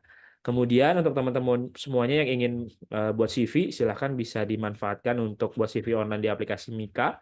Lalu nanti bisa langsung di-download untuk CV-nya. Bisa buat banyak ya, dan kita juga bisa lihat histori CV-nya. Nah, kemudian buat teman-teman semuanya yang ingin mendapatkan uang saku, silahkan bisa tonton video berikut ini. Tutorial penggunaan kode referral. Yang pertama, silahkan klik menu akun, lalu klik menu referral, kemudian salin kode referral ke pelatihan yang Anda inginkan. Kemudian, pilih pelatihan yang Anda inginkan. Lalu klik proses pemesanan, lalu masukkan kode referral Anda. Lalu klik selanjutnya, otomatis akan muncul pada detail pesanan Anda. Selanjutnya, tutorial penarikan saldo referral. Yang pertama, silahkan Anda klik ubah rekening, kemudian lengkapi biodata rekening Anda, lalu klik simpan. Kemudian klik tarik saldo, lalu ajukan penarikan saldo minimal 1,3 juta, dan klik ajukan. Oke, nah itu teman-teman, kalau misalkan pelatihannya harganya 6 juta kali 5% kan bisa dapat 300 ribu ya. Kalau bisa dapat 10 orang bisa dapat 3 juta. Nah, kalau teman-teman ingin informasi lebih lanjut terkait pelatihan, silahkan hubungi nomor yang tertera di depan layar, atau teman-teman ingin WhatsApp tim kami ya, ada Pak Beni, Mbak Risma, Mbak Soka, Mbak Amanda. Silahkan di WhatsApp, boleh. Dan juga follow akun sosial media kami di Instagram @mediatama, Facebook Tama Media Tama Sertifikasi. Channel YouTube-nya Kak Cik Deni jangan lupa di-subscribe, dan follow akun TikTok-nya Kak Cik Deni. Buat teman-teman yang ingin kerjasama sebagai sponsor, silakan hubungi nomor yang tertera di depan layar, atau buat teman-teman instruktur atau teman-teman peserta hari ini yang ingin sharing di webinar kolega, silakan bisa WA ya nomor yang ada di depan layar. Nanti silakan bisa mengajukan diri untuk menjadi pembicara ya teman-teman semuanya. Oke, sudah makin banyak teman-teman, kita akan bahas satu persatu untuk pertanyaan dari teman-teman semuanya ya. Pak Wahyuda, kita akan sama-sama jawab ya. Untuk absensi silakan bisa diisi teman-teman. Pertanyaan pertama dari Bapak Roma Tanjung. Bagaimana di rumah sakit untuk menghindari tikus yang menggerogoti kabel yang mengakibatkan konsleting listrik? Silahkan Pak Wahyuda. Baik, makasih Pak. Tikus ya, memang tikus itu musuh utama ya Pak. Jadi pertama kita harus kerjasama nih dengan anak Kesling kan. Kan Kesling kan kolaborasi dengan K3. Jadi kalau Bapak bisa kerja sama vendor ya nanti pasang apa perangkapnya ya untuk tikus tersebut di titik-titik yang biasa dilewati, di ruang panel, biasanya di ruang genset, malah bisa juga di ruang apa tuh, eh, yang paling banyak pasti di ruang dapur ya kalau Bapak di dapur. Jadi sebenarnya tikus itu nggak akan datang kalau tempat lingkungannya bersih, Pak. Jadi kalau kotor ya dia datang ya. Masalahnya kalau lingkungan kotor, barang numpuk, ya dia bisa senang tikus di situ ya. Dan kabel juga rawan digigit ya. Saya pernah punya pengalaman kabel radio itu putus ya. Kenapa? Kalau itu digigit tikus ya. Bayangin kabel itu kan mahal kan. Seperti itu. Pernah juga ada genset ya. Kena itu. Mati listrik gitu. Jadi memang perlu kebersihan. Jadi intinya nggak ada lain kebersihan. Jadi jangan pernah tinggalkan makanan sisa taruh di dalam laci ya. Dapur juga dibersihkan habis memasak, diguyur air seperti itu.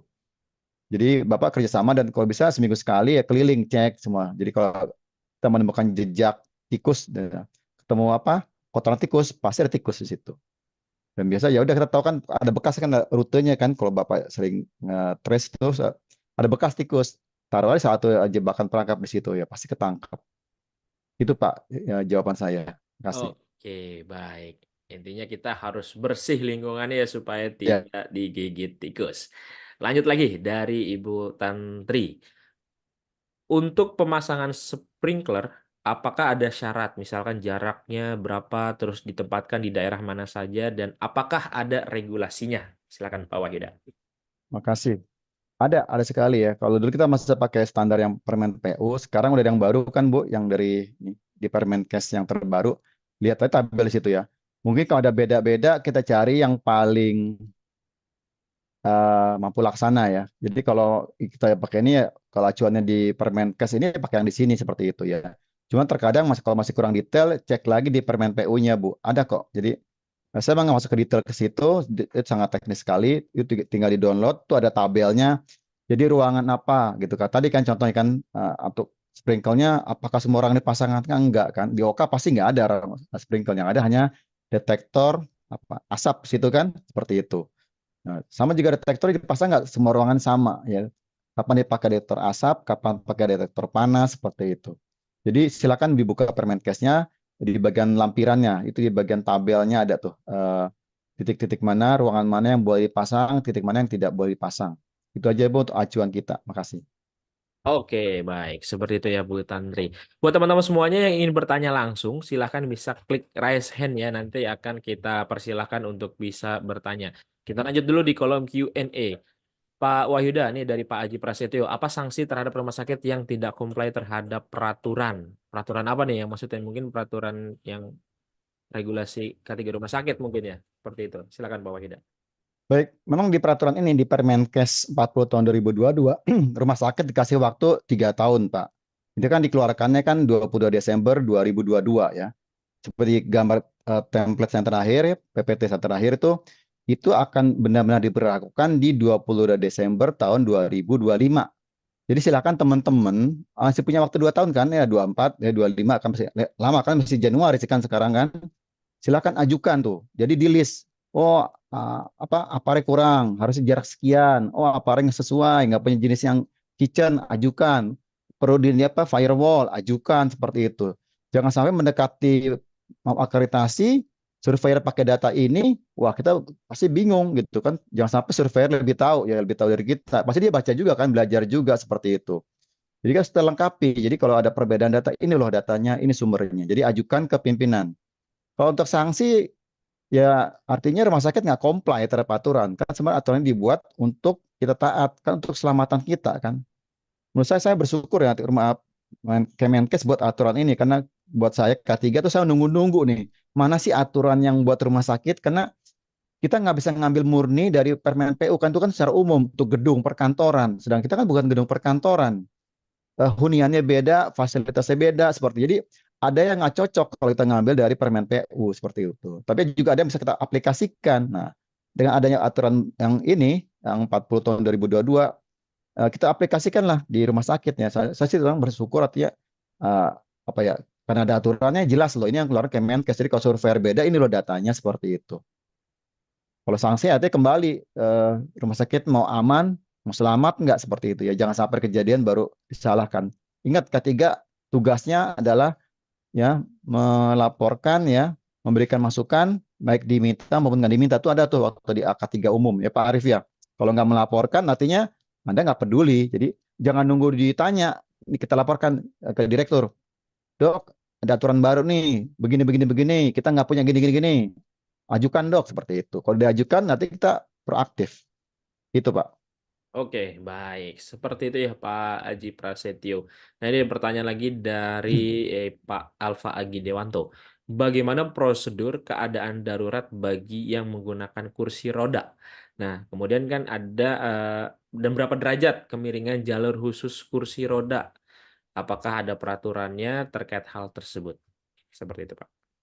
Ada Pak, aturannya baca lagi nih Permenpas ini, kan saya katakan saya nggak masuk detail tadi, ini bagian yang tentang RAM itu saya nggak saya bahas karena banyak banget ya, kalau dibahas nggak cukup waktu 2 jam ya, mungkin ada 1 hari full kita bahas per babnya ya, per bagian sehingga detail ada di situ buat acuannya. Kalau kurang lengkap lihat di Permen PU tentang RAM-nya ya, berapa derajatnya, dan untuk kursi roda ya memang harusnya disiapkan ya. Yang mungkin yang jadi masalah adalah kalau rumah sakitnya nggak punya RAM, nah itu gimana evakuasinya lewat tangga, berarti harus dipikirkan cara evakuasi lewat tangga dengan pasien kursi roda ya. Gimana dengan tempat tidur misalnya seperti itu.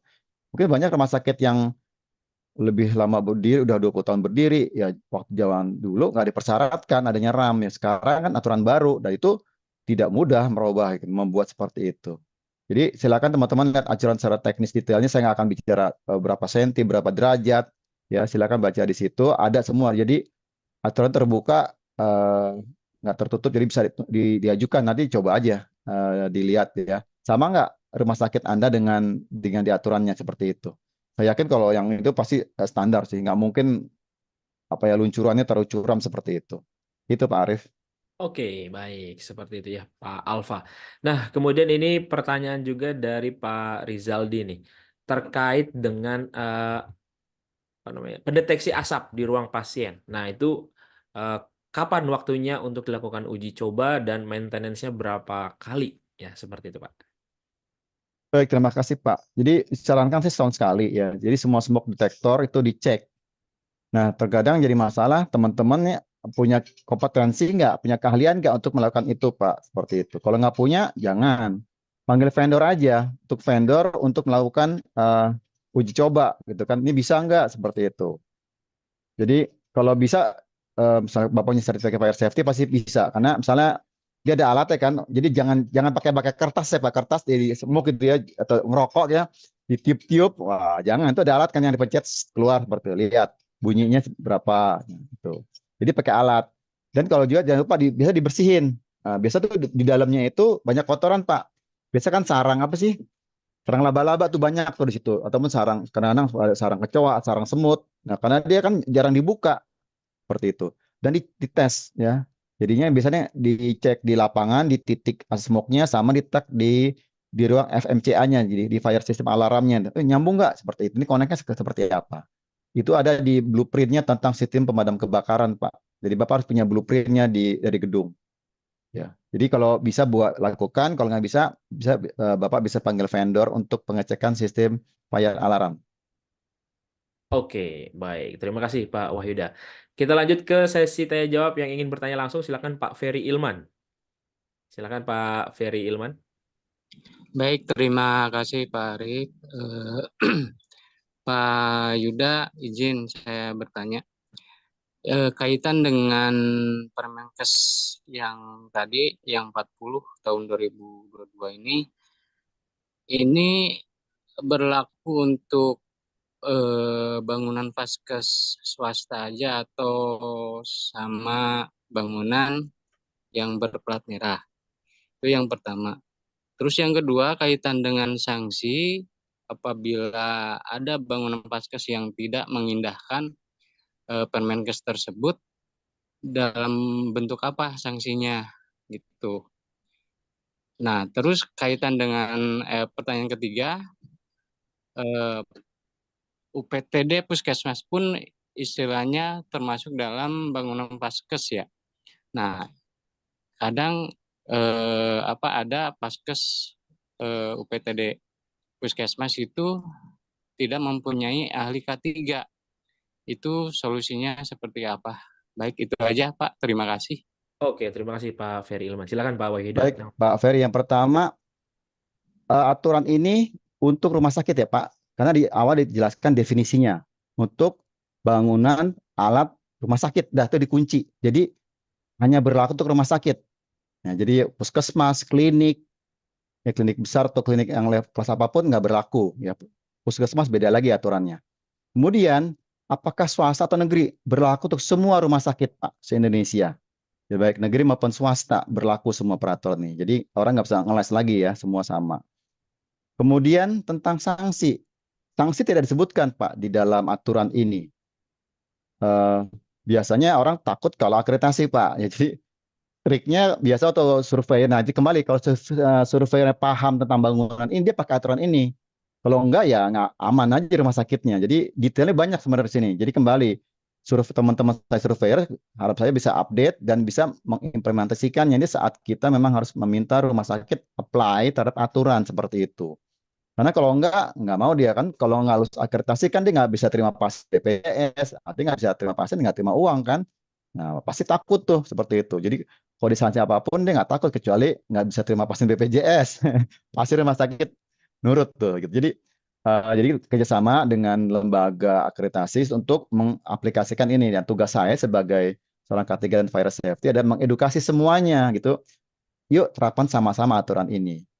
Kemudian yang terakhir untuk apa tadi Yang perencanaan terakhir ketiga. tidak punya ahli K3 Nah, di memang gini, untuk klinik Pak, klinik puskesmas itu standarnya beda Pak. Ini kan standarnya acuannya ke rumah sakit. Jadi kemarin saya juga melakukan bimbingan untuk klinik dan puskesmas. Dia itu memang diminta namanya manajemen fasilitas keselamatan ya, MFK sama. Tapi memang nggak diminta ahli K3 karena memang susah Pak. Kan klinik itu lebih dari 8.000 se-Indonesia ini. Kalau diminta, wah, mungkin Jakarta dapat di pelosok-pelosok sana bagaimana? Tapi mereka diminta untuk bisa melakukan evakuasi, Pak. Makanya kalau Bapak lihat, Bapak survei ke klinik puskesmas itu ada helm pasti, Pak. Mirip. Dia itu mencontoh rumah sakit. Helmnya ada putih, merah, kuning, biru ya. Lihat kebijakannya putih buat komando lapangan, merah untuk fireman, kuning untuk evakuasi, biru untuk dokumen seperti itu. Dan ada whiteboard tentang tim tanggap bencana. Jadi kalau ada evakuasi kemana? Dan dia wajib ada tempel arahnya, Pak, arah evakuasi keluar kanan dan ada titik kumpul di depan seperti itu. Jadi sekarang nih klinik puskesmas pertengahan tahun 2024 wajib terakreditasi untuk K3-nya mirip-mirip dengan rumah sakit, cuma lebih ringan Pak, nggak beban berat nih seperti itu. Dan dia punya APAR, APAR-nya paling yang kecil yang 3 kilo ya Pak, atau yang baik yang powder maupun CO, minimal ada 2 titik seperti itu, ditambah lagi fire blanket bagus seperti itu. Itu juga yang saya latihkan di klinik tempat saya itu juga seperti itu latih memadamkan APAR dengan fire blanket ya, dengan APAR ya pakai yang CO maupun pakai yang powder. Karena itu ditanya juga waktu survei, ada nggak APAR-nya gitu kan dilihat ke luar sana nggak seperti itu, ada checklist nggak ada. Dulu kan nggak ada Pak, jadi alhamdulillah sekarang klinik puskesmas tuh pasti ada APAR ya, dan pasti ada tanda evakuasinya seperti itu. Ya mungkin ini langkah baik lah daripada dulu nggak ada sama sekali. Meskipun nggak seribet rumah sakit ya Pak, mesti latihan. Latihan sih ada, cuma nggak ribet. Karena kan umumnya klinik puskesmas itu pasiennya rawat jalan, ya, bukan rawat inap. Kalau inap kan lebih ribet, dia bawa bed seperti itu. Dan juga biasanya kan hanya paling dua lantai ya, seperti itu Pak. Itu Pak yang mungkin saya bisa share, yang memang saya lakukan baik untuk puskesmas ataupun klinik ya. Itu Pak Arif. Oke, baik. Seperti itu ya, Pak. Kita lanjut lagi nih, pertanyaan dari kolom yang raise hand. Silakan Pak Fajar Apriandi, bisa di-unmute terlebih dahulu. Baik, Assalamualaikum warahmatullahi wabarakatuh. Waalaikumsalam warahmatullahi wabarakatuh. Pak, yang saya hormati Pak Wahyuda. Pak Wahyuda, salam kenal Pak. Saya Fajar Apriandi dari Leader Safety Depok Kebun Residen. Ya, silakan Pak. Baik, tadi kita membahas masalah pressure fan Pak di dalam staircase. Nah, pertanyaan saya simpel Pak. Ada nggak Pak regulasi yang mengatur tentang berapa sih standar kekuatan dari pressure fan yang ada di dalam staircase? Kadang kan ada kita ketahui ada yang kecil kekuatan anginnya, ada yang kebesaran, gitu Pak. Mungkin itu Baik, aja Pak. Terima kasih. baik. Pak Wahyu. Makasih Pak Fajar nih teman saya nih sama Fire Safety nih ya. Terima kasih. Teman dari Pak Pakon. Jadi benar-benar begini Pak, saya menarik juga ya. Dulunya nggak ada tuh Pak membahas tentang pressure fan ya. Kita belajar waktu saya belajar fire safety manager tuh saya belajar di situ malah. Jadi kita belajar dari gedung perkantoran. Jadi gedung rumah sakit belum ada. Ini baru muncul di tahun 2022 nih. Kesan dulu nggak dibahas gitu kan. Cuma kembali di sini nggak dicantumkan harus berapa tekanannya. Maka saya bilang yang penting dia ada pressure fan, ukurnya berapa, tekan berapa nggak muncul di aturan ini di Permenkes 40 ini. Nah, kalau saya akan mengacu ke Permen PU-nya, berapa sih sebenarnya standarnya, uji cobanya berapa sih seperti itu. Sama juga dengan posisi APAR, Pak. APAR di aturan baru ini, Permenkes itu jaraknya satu titik tuh 25 meter. Ya, sedangkan yang kita dulu tahu itu kan per 15 meter, kan lebih dekat kan. Nah, kita pakai jarak apa nih gitu kan? Kalau pakai yang Permenkes 20 meter makin jauh, berarti aman dong, bisa lebih hemat APAR ya. Padahal tempat saya udah aplikasikan yang jaraknya per 15 meter dan per titik risiko berdasarkan fire risk assessment-nya seperti itu. Termasuk juga jarak tinggi. APAR tuh dari atas tinggi maksimal berapa, tinggi paling rendah berapa. Di sini nggak dicantum, hanya jarak titik tinggi rendahnya nggak ada di aturan ini. Jadi tanggung sih menurut saya, tapi ya itu ada itu alhamdulillah. Kalau jaraknya tetap mengacu yang 15 lah, kalau saya mau cari jarak sedekat mungkin kalau buat saya. Kemudian jarak tinggi juga saya pakai aturan, nggak pakai Permenkes ini karena nggak ada ya gitu. Jadi jawaban saya adalah saya cari aturan atau pasal yang makin detail Pak. Kalau di sini nggak detail, nggak lengkap, saya akan mengacu yang aturan yang sebelumnya yang lebih lengkap, lebih detail seperti itu ya. Ya mungkin juga karena Kemenkes nggak semua kapasitas rumah sakit kan mampu ya, seperti di gedung-gedung ya, hotel kan wajib tuh fire drill ya. Nggak semua rumah sakit mampu ke arah sana karena ini kan berlaku secara nasional ya. Kalau DKI kan kita tahu kan hampir semua gedung punya fire safety manager ya. Kalau di rumah sakit di Jakarta saya kenal semua gitu. Ada 100 lebih ya, fire safety-nya nggak sampai 10 jari gitu kan. Itu tugas kita semua. Jadi mengedukasi pentingnya seorang fire safety itu, mengedukasi, mengelola untuk pencegahan kebakaran, Pak. Itu jawaban saya, Pak Fajar. Oke, baik. Seperti itu ya Pak Fajar Apriyandi, jawaban dari Pak Wahyuda. Satu lagi dari kolom bertanya langsung, Rayasen, Pak Timothy Erik Mamahit. Silakan Pak Timothy. Ya, selamat sore Pak Wahyuda.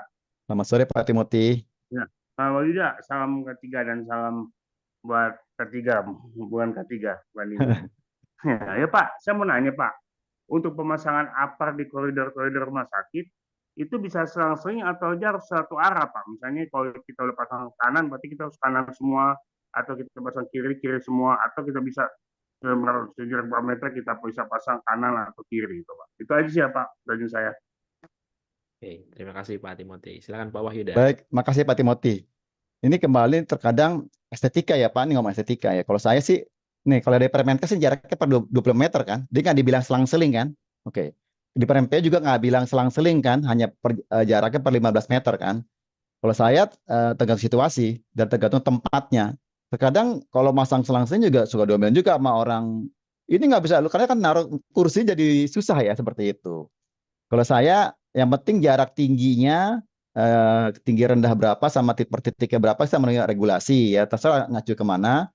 Tapi kalau selang-seling saya lihat situasi tempatnya Pak. Kalau emang saya pernah copot apa sih, kalau memang wah ini ada kegiatan kita copot daripada ketutupan gitu kan, jadi pakai tutup lagi, pindahkan jarak yang lebih dekat seperti apa. Jadi kalau selang-seling kalau di tempat saya nggak ada masalah, yang penting jaraknya terpenuhi, dan kalau jarak dari titik risiko api itu mudah dijangkau kan, minimal 15 meter seperti itu. Jadi nggak ada masalah Pak, selang-seling terus, yang penting kadang-kadang gini juga sih, kalau selang-seling kadang-kadang nggak nyaman juga ya, kadang ada troli bisa nabrak, nanti kan tahu apa itu kan berat, nanti kena orang komplain lagi gitu kan. Jadi tempatnya juga tergantungannya yang aman ya, kadang-kadang agak sedikit ngumpet tapi akan ada signage-nya misalnya seperti itu, atau yang bentuk seperti apa yang kita atur lah Pak. Jadi ini kembali sebenarnya ke estetika ya. Kalau di tempat saya hampir semuanya emang nggak seling-seling kata satu sisi, tapi juga jaraknya tetap sesuai dengan standar di peraturan yang kalau saya masih dekat per 15 meter seperti itu Pak. Itu Pak jawaban saya untuk Pak Timothy. Oke, baik. Satu lagi dari Raisen, Pak Roma Tanjung. Silakan Pak Roma Tanjung. Bisa di-unmute terlebih dahulu. Ya, dari mana Pak? Assalamualaikum warahmatullahi wabarakatuh. Waalaikumsalam warahmatullahi wabarakatuh. Selamat sore Pak. Saya dengan Roma dari Yogyakarta, Pak. Ya, Ini silakan. saya mau pertanyakan untuk daerah atau ruang server ya Pak ya. Hmm. Ini kebetulan saya memang di IT dan SHE saya pegang Pak. Eh, Sebuah dilema juga buat saya. Sebagai IT, saya harus mempersiapkan SHE-nya ya. Nah, ini saya bingung. Apakah di IT ini harus role server ini apa kan cuacanya kan memang harus selalu dingin ya. Sementara kita mau menaruhkan apar itu tidak diperbolehkan karena itu eh, eh, tidak steril lah dianggap seperti itu. Mohon kasih. Baik, terima kasih Pak Roma. Jadi begini, saya juga punya server ya. Lagi dulu servernya kecil karena banyak pelayanan, dia dapat ruang server gede, besar banget gitu kan. Beberapa server saya dilibatkan selalu bicara tentang fire systemnya. Seperti apa nih? Terus terang saya bukan prosik, saya pakainya FM200 Pak. Untuk di ruang servernya ya Pak ya. Tabungnya itu yang besar tuh sekitar 30 kilo itu kan, yang bisa tahan 5 tahun, ada di dalamnya. Jadi ada fire supply dia yang akan keluar dalam waktu 60 detik ya. Jadi ada smoke detektornya, ada di atas, ada di bawah, termasuk pemancarnya juga ada di bawah karena kan di bawah itu kan kabel ya. Itu di ruang server sendiri, Pak. Di luar ruang server karena itu ada office-nya kan di depannya itu saya taruh apar yang 6 kilo untuk apar CO2. Jadi antisipasi bila nah kedeteksi ada api yang lain kita pakai apar CO. Jadi saya siapkan seperti itu. Karena kan terkadang apar yang sistem itu kalau nggak berfungsi meskipun bisa yang dirilis ditarik seperti itu ya. Tapi kan perlu edukasi juga ya. Termasuk edukasi tentang gimana cara evakuasi, jangan sampai begitu dia mancar ada orang di dalam bisa meninggal karena dia akan tekanannya kuat gitu kan, kurang oksigen. Jadi ada sensor bunyi seperti itu. Jadi ada edukasinya juga, Pak. Saya pakai sistem seperti itu dan nggak ada masalah. Ya, saya kontrol, ada checklistnya juga. Saya lihat kan speedometernya kan yang di FM200 masih bagus. Terus kemudian sebulan sekali saya angkat tuh apanya yang di lantainya, debunya ada nggak? Kalau debunya saya minta clean service disedotin, dibersih gitu. AC-nya ya AC kan sebenarnya AC harusnya sistem Pak ya, memang tapi mahal. Harga AC yang sesuai itu seharga server sendiri ya 300 jutaan. Terpaksa AC yang biasa AC split, tapi kita taruh ada dua kiri kanan itu kan hidup ganti-gantian kan. Dan dia dibuat sistem kalau rilis apar dia akan mati seperti itu. Jadi kalau kebakaran ya AC mati semua, jika bisa menyemprot seperti itu. Dibuat sistem otomatiknya Pak seperti itu. Jadi waktu buat tuh harus didesain dari awal antara orang yang membuat sistem pemadamnya dengan yang servernya ya, karena ada panel khusus kan digabungin seperti itu. Jadi otomatisnya ada timernya Pak. Itu Pak untuk sharing tentang penggunaan pemadam apar di ruang server Pak. Terima kasih. Oke. Seperti itu ya Pak Roma Tanjung. Satu pertanyaan lagi nih Pak Wahyuda yang menarik dari Pak Kalam Tukiman. Bagaimana cara mengevakuasi pasien di rumah sakit yang berada di lantai atas, terutama bagian rawat inap dan pasien tidak dapat berjalan? Yang kedua, bagaimana cara evakuasi yang harus dilakukan untuk ruangan operasi yang sedang ada tindakan operasi? Baik, saya jawab yang terakhir yang tindakan operasi. Tadi saya katakan di dalam itu kan dia itu harus punya dinding tahan api yang tahan 2 jam. Termasuk juga pintunya tahan 2 jam. Dan ada jarak di celah kan yang berapa tadi? 3/4 mili ya. Seperti itu. Itu standar Pak. Jadi Bapak bisa ngajukan kalau memang rumah sakit Bapak belum memenuhi standar dari Permenkes ini ajukan. Jadi dindingnya ganti, nggak perlu dindingnya tetap dinding yang lama. Bapak beli pelapis Pak yang firewall. Seperti itu apa namanya? Rolling door yang ditarik. Jadi kebakaran tinggal ditarik tuh. Tarik, jegrek, tutup. Sehingga asap nggak masuk ke dalam, api nggak masuk ke dalam. Diam aja bertahan. Dia bisa bertahan 2 jam. Seperti itu. Ya, karena nggak mungkin orang lagi operasi Pak. ICU juga nggak mungkin ada orang di ICU lari ke titik kumpul, nggak mungkin. Dia harus bertahan. Itulah bedanya rumah sakit dengan perkantoran, Pak. Ya, dia harus bisa bertahan di situ. Ya, kembali ke sistem kita siap nggak listriknya, siap nggak orang terlatih, ya. Dan ini kan agak mahal. Tapi Bapak bisa masuk ke manajemen karena ada regulasi ini, Pak. Ya, ada Permenkesnya nih, bukan Bapak yang minta. Ya, peraturan undang-undang meminta kepada manajemen menyiapkan seperti ini karena nggak mungkin dievakuasi seperti itu. Itu jawaban yang kedua. Jawaban yang pertama untuk rawat inap ya itu diatur sesuai dengan tingkat kebutuhan. Jadi kalau di rumah sakit yang dievakuasi adalah orang yang tingkat ketergantungannya rendah, artinya dia bisa jalan, ya nggak perlu lari tapi jalan masih bisa. Ya, kedua kemungkinan orang yang pakai kursi roda seperti itu ya. Jadi tingkat ketergantungan makin tinggi yang dia harus pakai tempat tidur, nggak bisa ngapa-ngapain, dia dievakuasinya paling terakhir. Karena kalau dia bawa tempat tidur lewat tram, itu akan bertabrakan dan terus diatur lantai mana dulu yang dievakuasi. Misalnya ada kebakaran di lantai 5, evakuasi dari mana? Yang 6 atau yang 4? Ya, itu dilihat. Dan itu memang perlu dipraktekkan. Jadi nggak boleh, ayo semua evakuasi, pasti akan chaos. Jadi waktu saya belajar tentang fire safety, ya ternyata diatur semua yang mana dulu, titik mana dipindahkan, diatur. Itu gunanya drill untuk kebakaran. Dan semua harus taat pada perintah yang mungkin masuk instruksi dari ya apa tuh nurse call ya atau dari paging seperti itu. Itu Pak Arif jawaban saya untuk Pak Kalam. Oke, baik. Seperti itu ya Pak Kalam Tukiman. Baik, karena waktunya sudah menunjukkan pukul 3 sore, nanti karena ini pertanyaannya masih banyak, nanti kita jadwalkan lagi bersama Pak Wahyuda. Kita akan bahas materi seputar K3 rumah sakit ya teman-teman. Sebelum kita closing, mari sama-sama kita dengarkan terlebih dahulu closing statement dari pembicara kita kepada Bapak Wahyuda, dipersilahkan. Baik, terima kasih Pak Arif. Pesan saya, pencegahan lebih baik dari penanganan. Jadi edukasi lagi, penjelasan lagi, dan mudah-mudahan hari ini bisa mencerahkan teman-teman semua dan bermanfaat untuk kita juga untuk melakukan pencegahan dan edukasi. Aturan sudah ada, jangan nunggu sanksi gitu. Jadi laksanakan sesuai dengan kalau bisa sebelum Desember 2025. Terima kasih.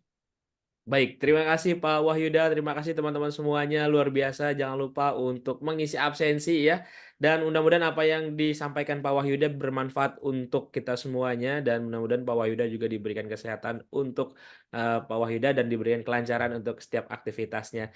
Baik, teman-teman semuanya, sebelum kita closing ya, seperti yang sudah saya janjikan di awal, kalau kita akan berikan door prize untuk satu orang pemenang, yaitu berupa buku regulasi Undang-Undang K3. Kalau misalkan nanti namanya muncul, silakan klik raise hand. Kita putarkan.